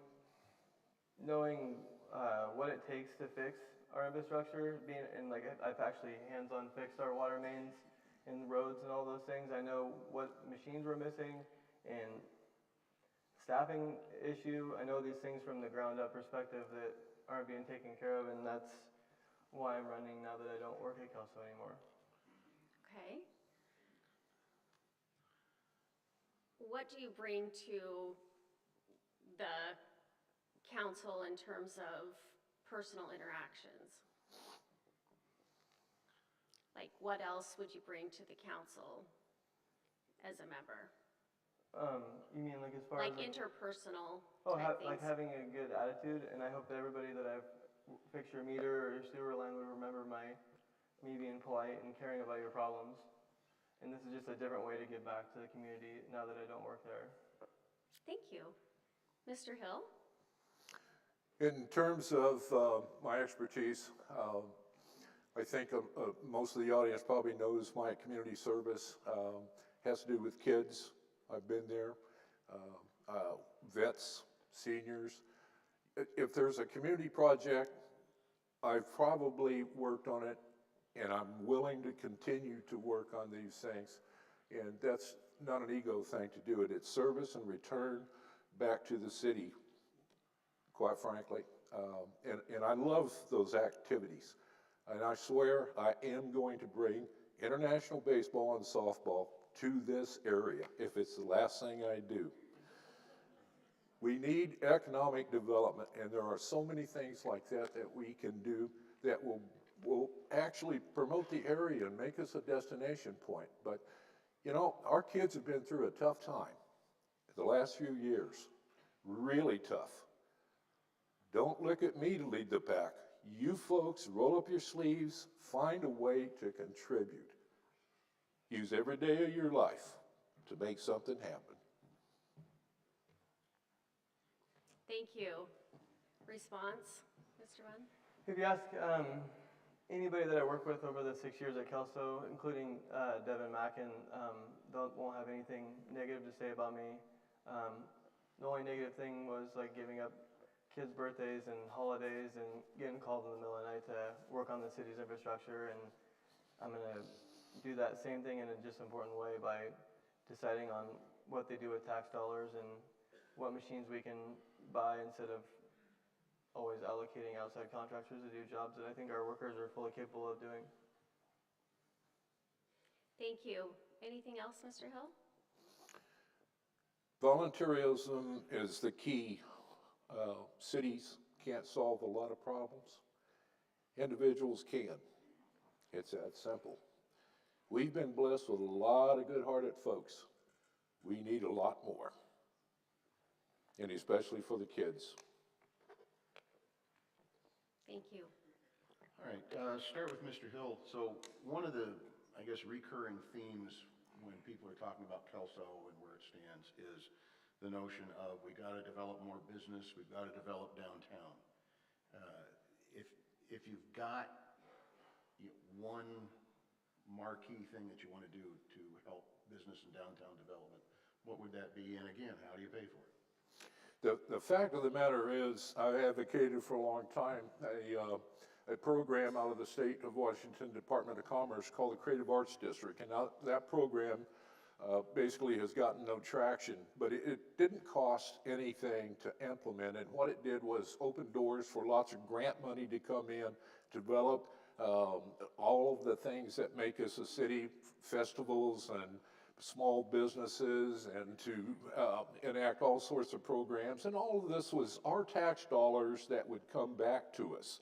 We're not paying for it out of city general funds. It was an excellent program, but I'm not a very good salesman. So that didn't work. Right now, I'm enthusiastic about Main Street America. And I think that the folks that have advocated that in Longview, it makes sense. Now, I disagree whether or not you need a full-time, fully paid executive director and the bureaucracy that goes along with it. So I've said somebody ought to be found to do that position, to be that executive director, to implement that program, and do it for $1 a year. The real issue here is to have a board, in this scenario I've just outlined, to have a board of folks that actually control everything about the program, that the executive director is nothing more than a person that gavels in the meetings, gavels out the meetings, and when documents need to be signed, he signs them. Has no decision-making authority whatsoever. That person needs to be willing to put 40 hours a week in, turn over control of the program to the board, to the committee, whatever you want to call it, and folks, it can happen. And it will have overflow into Kelso and every community in the county. Please look into it, because Main Street America can do a lot for us. Thank you, sir. Mr. Bond. Some inexpensive ways to improve and add small businesses is zoning. It's not a super expensive thing to do. It just takes some guidance, and I think in the West Main corridor, if we do some proper zoning there, we could overlay to have a viable small business outlook over there. If we kind of change some things, when companies go away over time, there's not another used tire store there. It could actually be something like a restaurant or a small business instead. So what specifically in the zoning do you think you could change to improve that possibility? Well, in the West Main, there's probably a lot more commercial along right by where that used tire shop used to be and things like that. And if it was more open to small businesses being able to go there only instead of another tire shop or like that, you'd be able to bring more small businesses into the West Main, which is, there's not a whole lot of small businesses there, gas stations, restaurants. Okay, thank you. Mr. Hill, anything to add? Simply want to say this: we've got an opportunity to capitalize on those things that we as folks that live in this area enjoy. Highlander Festival, I mean, we could literally fill the summer calendar with events if we can organize joint effort, Kelso and Longview. We can fill the entire summer with calendar events that's going to draw people here. Economic development for our small businesses, folks, depends on tourism, let's be honest. That's what we have to really emphasize on, and it will pay big dividends, quite frankly. And there's a way to do it. We can work together. Mr. Munn. I want to revitalize South Kelso and try to figure out a way to have our own commerce or our own downtown Castle Rock. And from asking around with prior council members, there was a study done to plan just that idea, and I'd like to figure out what that study was called. They couldn't recall, but I'd like to figure out where that went and who made it and what that it was made up of and how to modernize it to fit today's needs. All right, thank you, sir. Mr. Bunn, Kelso has a little over $300,000 left to appropriate in its ARPA fund. Where do you believe the council should place those funds? Sorry. The biggest complaint I hear from you, the citizens, is the roads. And one way that I would allocate that money is the street department doesn't even have a permanent patch king trailer which puts hot asphalt down rather than the temporary asphalt. It's called Easy Street. It just washes away with rain or it gets pushed out by cars, and $300,000 is way more than you need to be able to go doing temporary or permanent patches. And the list gets really long. If you look at the list of how many temporary patches, I've put some in there, fixing the water mains, instead of constantly putting that temporary asphalt down, when the street department knows that we just dug up a big patch for the water main, have the street department go out and fix it permanently right then and there, not make multiple trips to do something. And we could also help with the traffic department, which is literally one person. He's in charge of the building maintenance, street lights, signs, everything. I'd like to figure out a way to, even if we could get him more help in the summertime, anything to where he's a very intelligent person, he's very viable, and if we lose that guy, it would be a huge loss to the city because he's very knowledgeable, and I don't want to see him get overworked and end up just leaving because it'd be a huge loss. So I would try to figure out some way to allocate some of that money to either get permanent help, temporary help, just get him some help. That's what we're supposed to be here for. Thank you. Mr. Hill. Well, Mr. Bunn is making excellent points about what we need, but let's be clear about what ARPA funds are. We can't use them on streets. That's the American Recovery Funds that basically is designed to help our community recover from COVID. And it doesn't apply to infrastructure such as roads, hiring of staff and people, and those sorts of things. So we want to make sure that everybody understands what ARPA is designed for. It's economic recovery based on the damage done to our community by COVID. That's the first point. Second point is this: you've asked me what I would do with the $300,000. The fact of the matter is, I joined a group of people that has pestered our city council for ARPA funds to restore Catlin Hall. It is being restored. I am not going to ask council for another dime for any other project. I'm delighted. Right now, I want council to share in the wealth, and I'll support a good idea for certain. But I am totally happy with what's come up, what the council, and honestly, I appreciate you, council, bringing that money to Kelso Senior Center. It's actually Kelso Community Center. It's going to be there for the next 50 years, and I hope longer because of the largesse. And you know, those are our tax dollars again, by the way, folks. We paid them to the federal government. Now they're coming back to do something really positive for the city, and that's a neat thing.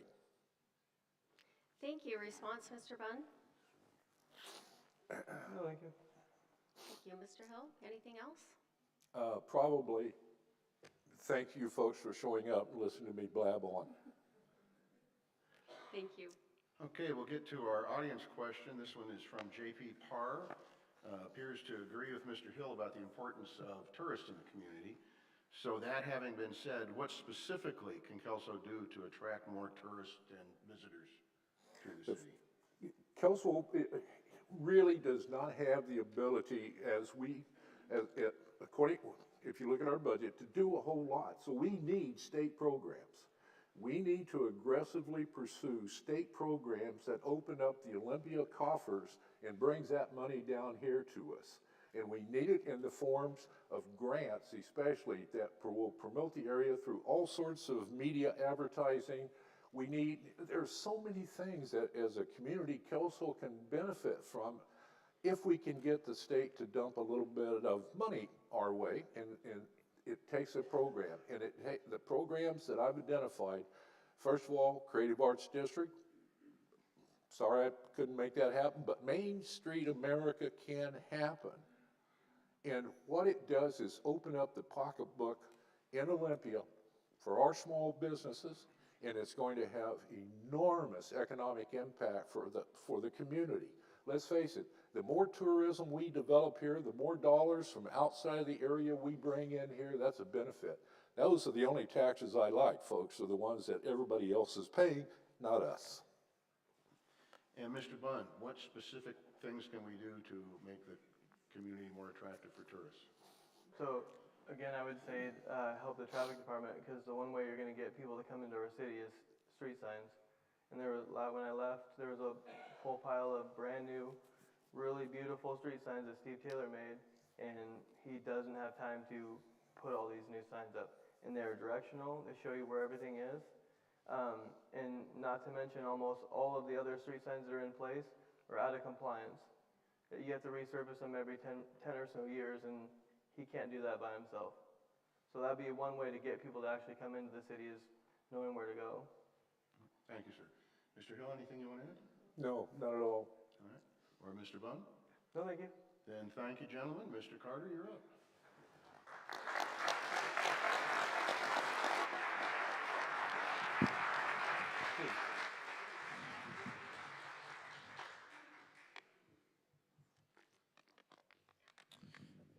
Thank you, sir. Thank you, thank you, thank you, thank you.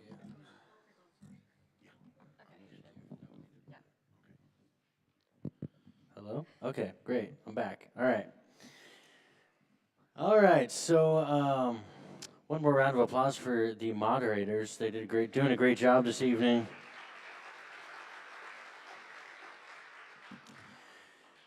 All right, so we have one more discussion left on our, I'm going to use the word docket in honor of Mr. Warning, on our docket for this evening. Please welcome Mike Wallen, incumbent candidate for Longview City Council, Position 1. Mr. Wallen has served on Longview City Council for 12 years. He currently serves as Mayor Pro Tem.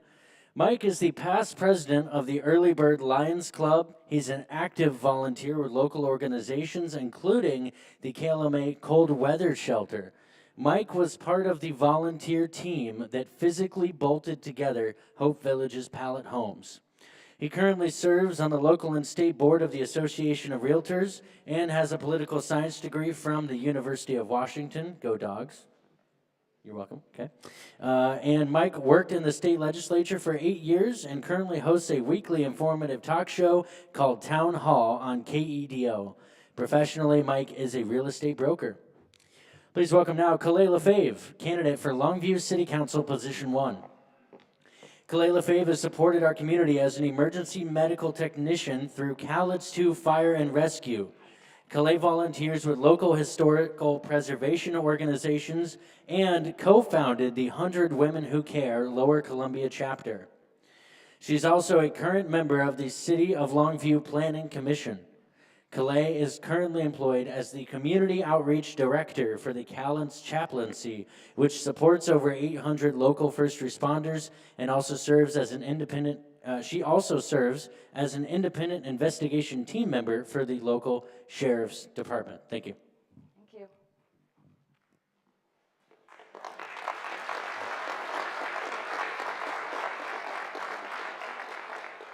Welcome, both of you, and I think I'll start with Mr. Wallen.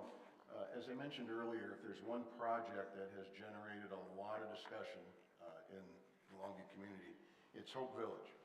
Do you support it as it's currently structured? Why or why not? What needs to change? What else do we need to do? I appreciate the question. I absolutely support Hope Village. I'm proud of our work with Hope Village. Myself, about a dozen volunteers, spent about a week physically assembling those pallet structures, bolt by bolt, to begin to foster some hope for change in our community. Our community demanded action of our city council. All across the community, people were asking that the city council and city government take action and do something, that the unhosted Wild West camp was not acceptable. We had unanimous agreement across the community. That way of doing business, that way of allowing the unhosted environment was not acceptable.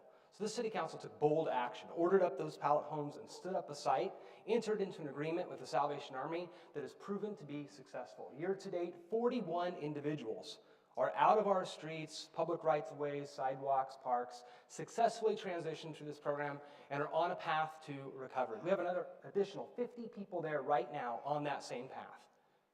All told, 91 individuals on a path to wellness. Those are 91 individuals that were not calling law enforcement concerning, that were not calling or picking up their trash, debris, rubbish, shopping carts. They're not inconveniencing us at the R.A. Long Park.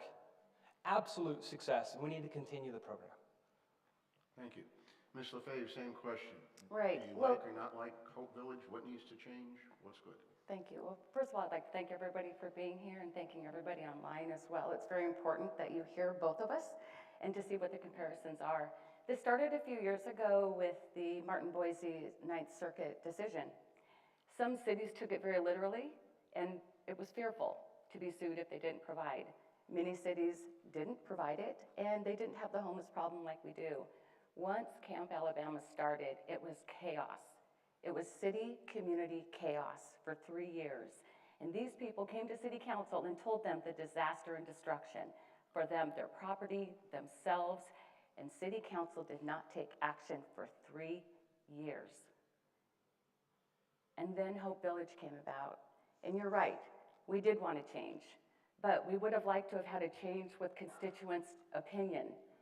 When the Capital Budget Committee of 5 wrote in the $2.5 million, they didn't ask our state legislative delegation, they didn't ask our senator, they didn't ask State Representative Walsh, they didn't ask State Representative McIntyre of what they thought, nor did they talk to our city lobbyist. And those are the people that you voted for. They should have spoke to them before they spent and accepted that $2.5 million. And you're right, it went from the wild, wild west to just an elite group of 50 people, no children, no families to be provided for. You had to be an individual. And when the Salvation Army provided their contract or agreement, it was no drug testing. You didn't have to be sober and no background check. And I know that everybody's addiction journey is different, but like Community House, you are tested for drugs, you are made sure that you're not using. And how do we know that there isn't a murderer or a rapist there without a background check? And I'm not saying that all felons can't be successful, they can, I know them. But it did turn to the wild, wild west, to the small elite group that just isn't enough. Thank you. Mr. Wallen, anything you wish to respond to? Sometimes it feels like the city council can never do enough. Like that we can never get it right. On a regular... Okay, that's enough. Come on, everybody be an adult this time. On a regular occasion, this city council and city administration works tirelessly to find new ways of doing things, to find new solutions, to come up with answers, to try new things, to test things. Hope Village is one piece of the entire puzzle. It's just one piece. It's not a solution to solve homelessness from Longview. Certainly we can't do that from Longview. It's only one piece that's addressing this immediate need. There are other partners in the community who are successful in helping other individuals in many different ways. Hope Village is just one piece, and we're going to continue to build on it. We're going to continue to improve on it. There's going to be others who come behind this. And not everyone is going to succeed at Hope Village. Some people will fail. And not every idea that the city council tries the first time will succeed. We will have failures. But we are taking bold risk and bold action and getting things done because we're taking responsibility and trying to make improvements for our community. Thank you. Ms. LaFave? However, the bold risk is on the backs of the taxpayers of $2.5 million. We don't know where the money's going to come from in the future. Right now, it's up for discussion whether to accept the Salvation Army agreement or not. I think it needs to be open to an RFP. I think more people should be able to apply for it. Community House on Broadway is a huge success. Frank Morrison has done an incredible job, and he holds them accountable. But the other part that I don't like is we really don't know the true data. What is it? I've asked several people, what is the true data and outcomes of Hope Village residents? And we still don't know. I want to know, are they going from one subsidiary housing to another? Or are they actually getting their own home, etc.? At Community House, you have to have a bank account, drug-free, curfew. I would really like to see more collaboration with city management, city council, Hope Village residents to find out truly what is the data? Is it skewed or is it right? Do we continue with it? But if anybody asks me, do I want to close Hope Village down? No, I don't. I want it to be well, and I want it to do well, but I want to track that data to make sure that our tax money that is paying for it yields great dividends to all of us. It's all about us, you guys, and we should have had a say. Ms. LaFay, what are your budget priorities and how do you plan to pay for them? Well, I will say this, I don't want anyone to feel like, just being a newbie, that I think that I'm just gonna come in like a martyr and fix that budget. There isn't a lot of money. And I know people are frustrated because of how the budget's been used or not used. There really isn't a lot of money. So what I'd like to do is to come in and really look at that budget line for line.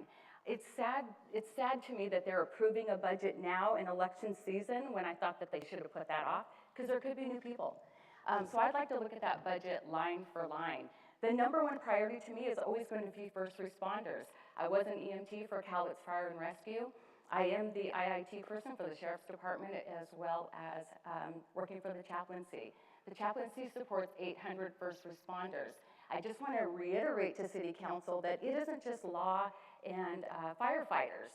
We have search and rescue, we have Cowlitz 911. And what City Council has to understand is they are all connected. They are all affected with the lack of money, and they continue to be hurt. It isn't just law and it isn't just fire. I also think that infrastructure is very, very important. Some money in the budget has got to go to infrastructure. That's so important. I used to drive truck for Lakeside Industries as a Teamster in Local 58. I know the roads. And actually, my sidewalk is a mess. The roots came up and destroyed it. But that's not uncommon. That's happening to all of us. So I know there's not an unlimited amount of money. I do know that law enforcement, first responders have got to be the number one priority. If you say it's your priority, then make it a priority for all of us, because our safety is most important than anything. Infrastructure, very, very important for businesses to come in, for families to come in. They want roads that are beautiful. And the other one is economic infrastructure. We want to say to everybody, we are open for business. We want you to come here to Longview. We want you to be here, and we want to employ you. So in looking at the budget, first responder is priority, so make it that. The other is infrastructure, and the other is economic infrastructure. Thank you. Mr. Wallen. The priorities are clear, and it's demonstrated in the budget. The budget is readily available to anybody who wants to read it on the website today. You can even look at previous budgets. The City Council now and previous has made public safety the number one priority for the city year over year over year over year. Police, fire, emergency response, and emergency preparedness has been and will continue to be the number one priority for this City Council and for all City Councils to come, because it is our core function. The budget demonstrates that. Clearly, if you look at the budget, you will see, because it's our number one policy document, you will see the funds that we've invested year over year continue to increase in these areas, and more than 50% of our general fund budget is dedicated to emergency preparedness, emergency response, police, and fire.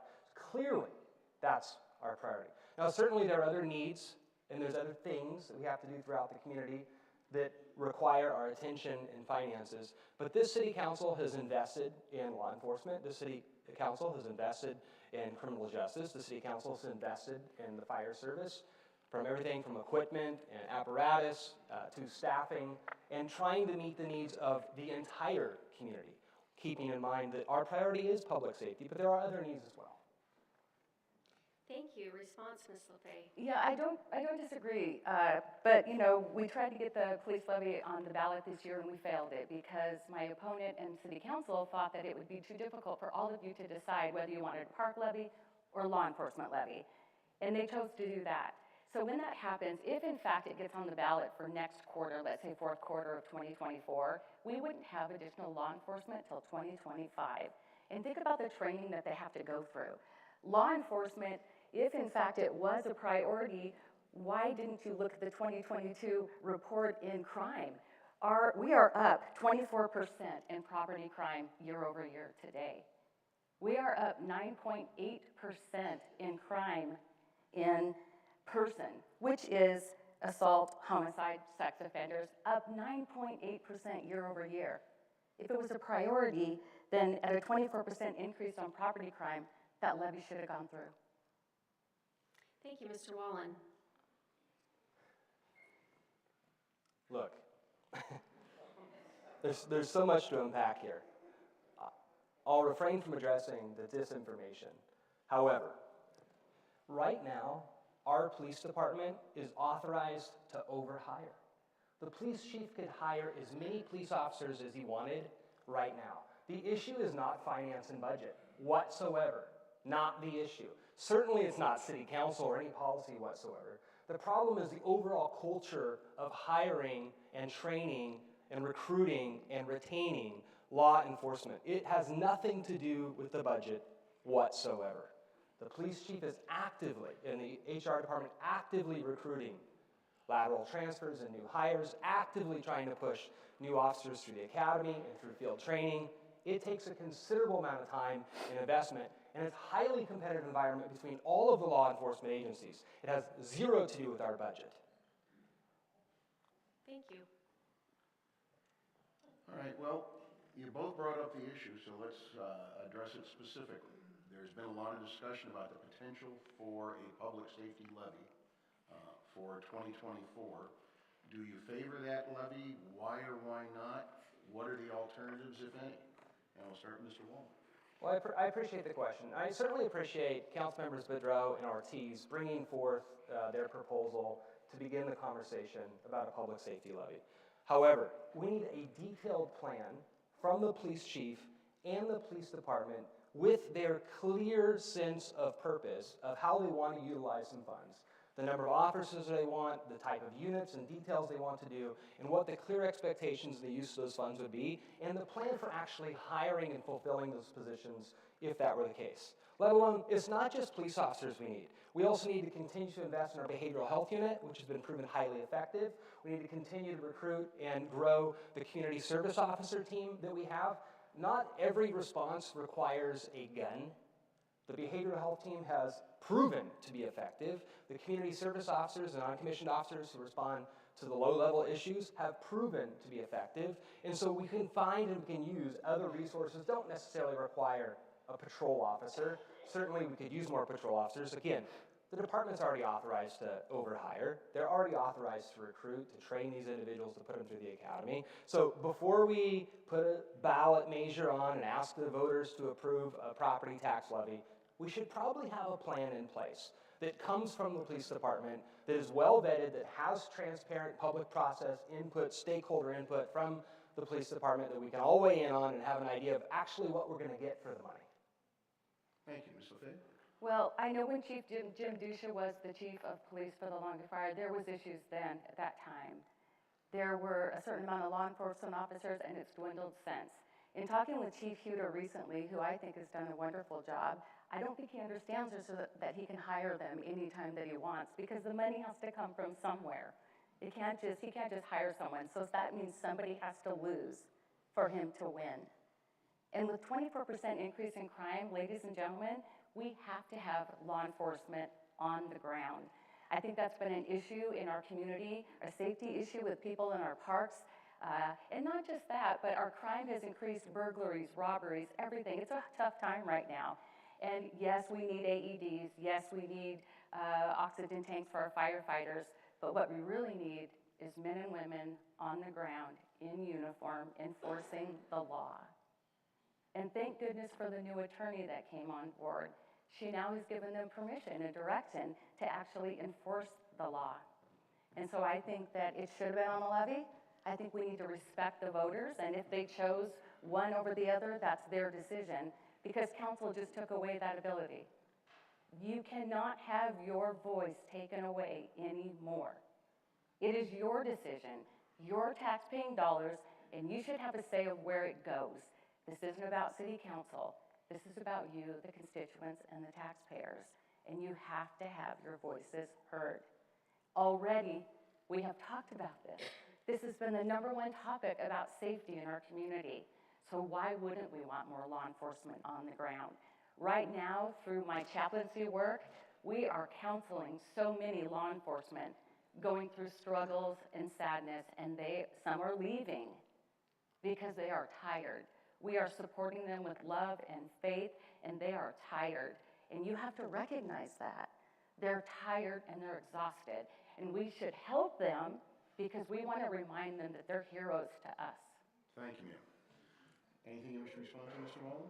You can go to the city website right now, and you can look right now at this moment on your mobile device and look at the ongoing recruitment for city personnel, including for police officers. And you can contact the police chief and city management and verify yourself that we have ongoing active recruitment efforts for law enforcement. And the chief knows and continues to hire. We have individuals at academy and field training right now. It's an ongoing, continuous thing. And we're not the only department facing this. Almost every law enforcement agency in the state is facing this issue, and it's highly, highly competitive. We're not going to win the race when it comes to financing the bonuses for the laterals who we would take away from another department. We can't afford to win that race. We do have a very well compensated compensation package of benefits that retains our employees. We have a great culture within Longview Police. So there's other things we can do to retain the officers we have now, retain the quality officers we have now. But it's highly competitive recruitment. That's not going to change overnight. And adding more to the budget is not going to change it. And the department can already overhire. Thank you. Ms. LaFave, anything for you? Oh, adding it on the budget would definitely change it. Because once again, we want to be safe. You know, we have got to be safe in our homes, on the streets, in our parks. This is so important. It may be the same issue with some cities, maybe not the same, but we have an issue right now. We had Camp Alabama, and now we have Hope Village, and I want it to succeed, but they also need that extra security. Not just us, they need it as well. Some of the calls, as we know, when it was Camp Alabama, it increased a tremendous amount. But I would like to see additional law enforcement and mental health law enforcement working directly with the residents of Hope Village. They deserve that. They deserve a chance, and a part of that is getting to know their law enforcement. In a lot of cities, the law enforcement takes the time to meet the residents of these homeless camps, and a great relationship is formed. And let's say we do that, but it is so important to put that on budget. Thank you. Ms. LaFave, affordable housing is a concern for many residents. What strategies do you propose to increase the availability of affordable housing in Longview without compromising the character of our neighborhoods? Right. Well, affordable housing is truly a national crisis, and it is a crisis, and it is here too. I'm on the Planning Commission, and it's very important for us to be able to look at the zoning that we have in place, and can we adjust the zoning to be able to have more housing density. It's very important for us to do that. Right now, the Planning Commission is talking about AUVs, which is additional. There's some places or lots on Ocean Beach Highway specifically that have very deep, deep backyards. We are encouraging residents to consider building a home in the back, whether it be for a family member or a friend, but to add that additional housing, whether it be that or tiny homes. But affordable housing, we also have to give them benefits. I truly believe that. I think what's going to be really important is to eliminate possibly some of the requirements. I do know, and I have talked to business owners, because I do want to circle back with them after the Planning Commission if they come and talk to us about building and doing and having a permit, et cetera. But a lot of them feel like jumping through the hoops is very, very difficult. When they approach that counter at building and planning, it should be welcomed with a yes. Yes, we're going to help you. What can we do? But right now, the feeling is there's a lot of hoops to jump through, and it shouldn't be, this is what we need you to do. It should be, what can we do for you? We had a business data mining company that approached the Planning Commission to come in to Longview, and they were going to take up a perfect sliver of property at the Mint Farm, and they decided not to. I heard my opponent told people that it was the Planning Commission that did it, but it wasn't. It wasn't the Planning Commission, because I called them up and they said it was the hoops that they had to jump through during the permitting process. So if that's the case, then we need to work on that and maybe lessen the requirements. Thank you, Mr. Wallen. I'm going to try to stay on topic. I know something about housing. We have a housing inventory crisis, a true scarcity of available housing units of all types, of all value ranges. It is a crisis that not only we here in our community and our region are experiencing, but all across the state, all across the West Coast are experiencing. Longview City Council has been working on this issue for a number of years. As a result of our partnership with the Planning Commission and our staff, and a result of favorable market conditions, we have hundreds of units of new apartments being constructed in Longview today, and we've had hundreds of new single-family units be planned, and many are being constructed in our region today. These things are underway. Construction doesn't happen overnight. It takes time. And for the longest period of time, we did have a period of stagnation in our area where we didn't see a lot of growth. We didn't see a lot of new construction. And there's many factors that contribute to that. I'm not going to go into it in depth tonight, but in many cases, I think government gets in the way. And we had some codes, and we had some requirements that were in the way. Certainly, it's not the permit counter. I hear from builders, I hear from permit applicants all the time, and they laud the city of Longview, and they absolutely love the Community Development Office. It's a leader in the region, an absolute leader. Our inspectors are leaders. People love them. They have a near red carpet treatment. And this is why we're seeing some of that investment, some of that new construction in Longview. Now, Longview isn't going to do it alone. We need the investors, the private investors, the builders and developers to lead the way. We also need other partners, because those private for-profit investors, they're not going to build affordable housing. Actually, we have to embrace our partners such as the Housing Opportunities of Southwest Washington, Longview's Housing Authority, who can help to build affordable housing. We have to encourage others like Campus Towers to focus on solutions for senior citizens. Longview works with our partners. We're working with builders and developers. We're adapting and we're flexible and making changes as we hear constructive criticism. And we are making changes, and we're seeing that translate into housing in Longview. Thank you. Response, Ms. LaFave? Well, I think I'm hearing, I used to be the Chief Executive Officer of Lower Columbia Association of Realtors, and what I learned in that is the partnerships that we have to talk with LCCA, the contractors, the Lower Columbia contractors. It's so important. We have to get together and meet with contractors. We can't do this alone. It was a little bit of a concern to hear you say that about state legislatum, because from what I have viewed in the last probably 1 to 3 years is there has been a lack of communication in support and help and asking for help from the 19th Legislative District delegation and our lobbyists. I'm not sure why that's happened, but as you would want them to work with them, you voted them in. Maybe you didn't, but most of you did. But they have so much to offer our community. And if you continue to go around our state legislators, that's going to be a continued problem.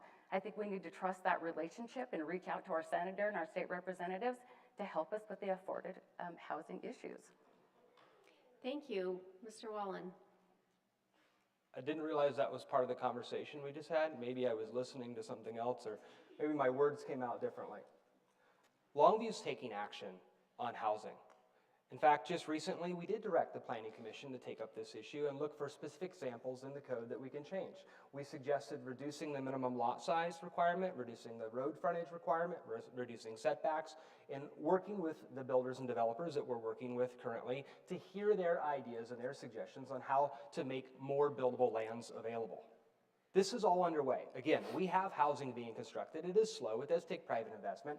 Getting the federal dollars and state dollars together to support affordable housing projects for HOSWA, the Housing Authority, having Campus Towers gather their money together, it is painfully slow and difficult, and it does require the cooperation of our legislative delegation. It does require the cooperation of our congressional delegation. Longview has strong relationships, and we are successful.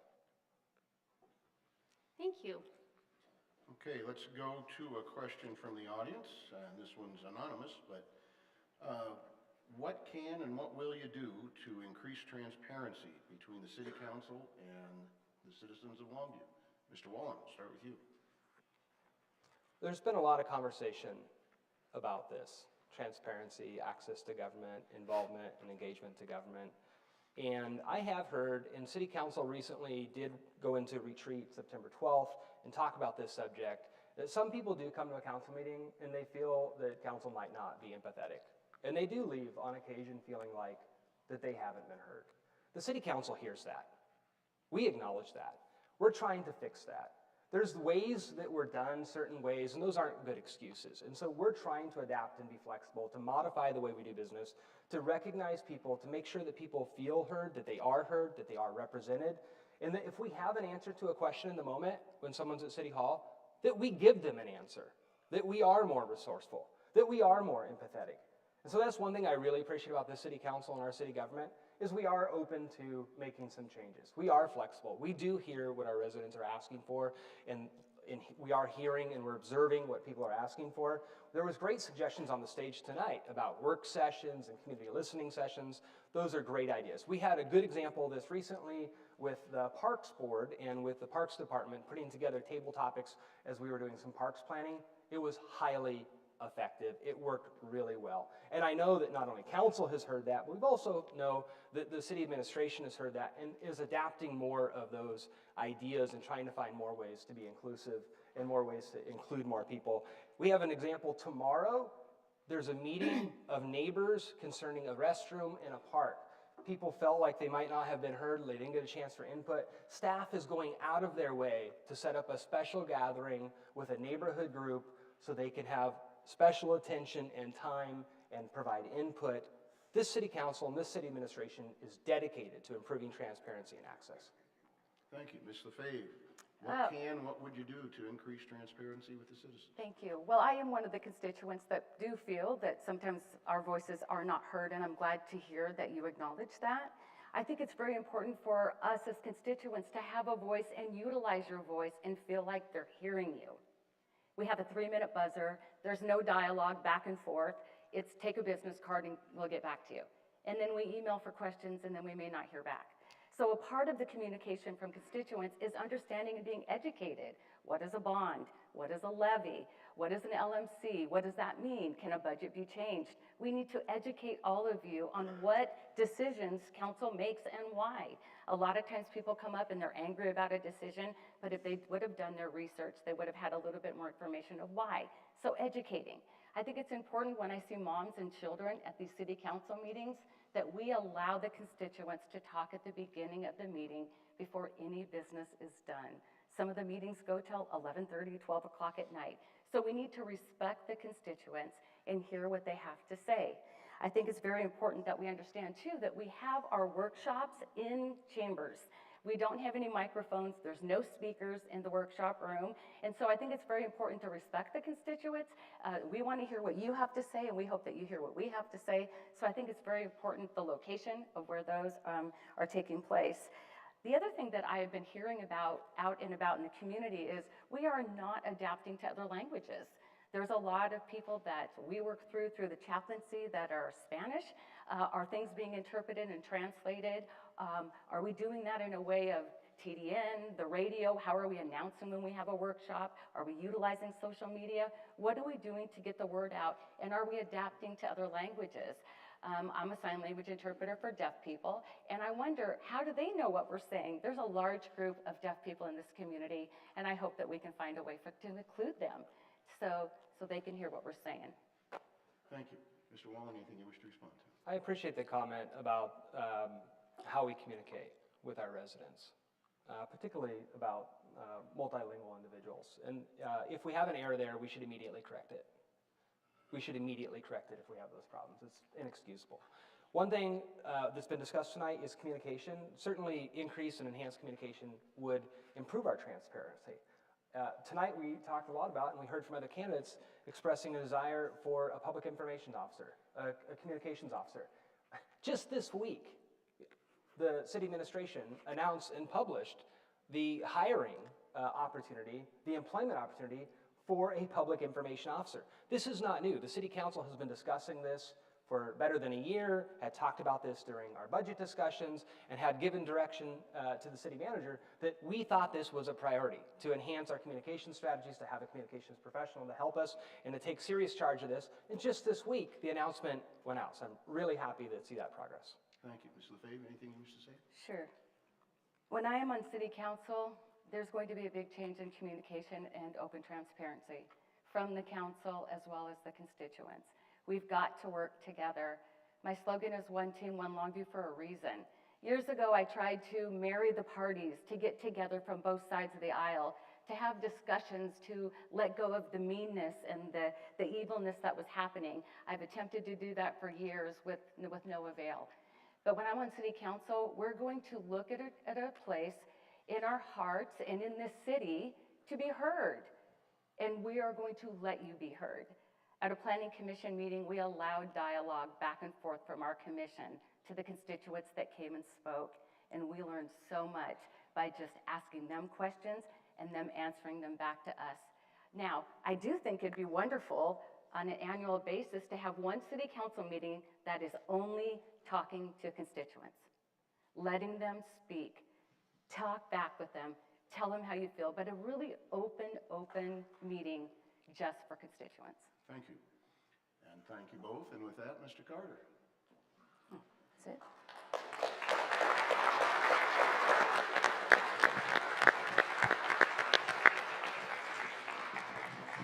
Whoa, would you look at that? We did it. We did 2 nights of full debates and no one killed each other. That was the goal. So because of our success, I hope that you do join us the next time you see a Focus on Democracy debate or a debate put on by our group. Cross your screen, cross your radio dial, all that stuff. We'd love to see you at the next one. Again, the purpose of these debates is to encourage civil conversation and give you the information that you're asking for. Thank you for coming. My name is Josh Carter from Carter Venture Solutions. I'd like to thank Joe in the back on sound, Keenan Harvey up top on video. We have Mr. Magnuson and Mr. J. Bush down here, Mr. Warning, and Miss Melanie Green Evans, and of course, LaDonna Stacy Page running the poll. Thanks, y'all. Have a good night.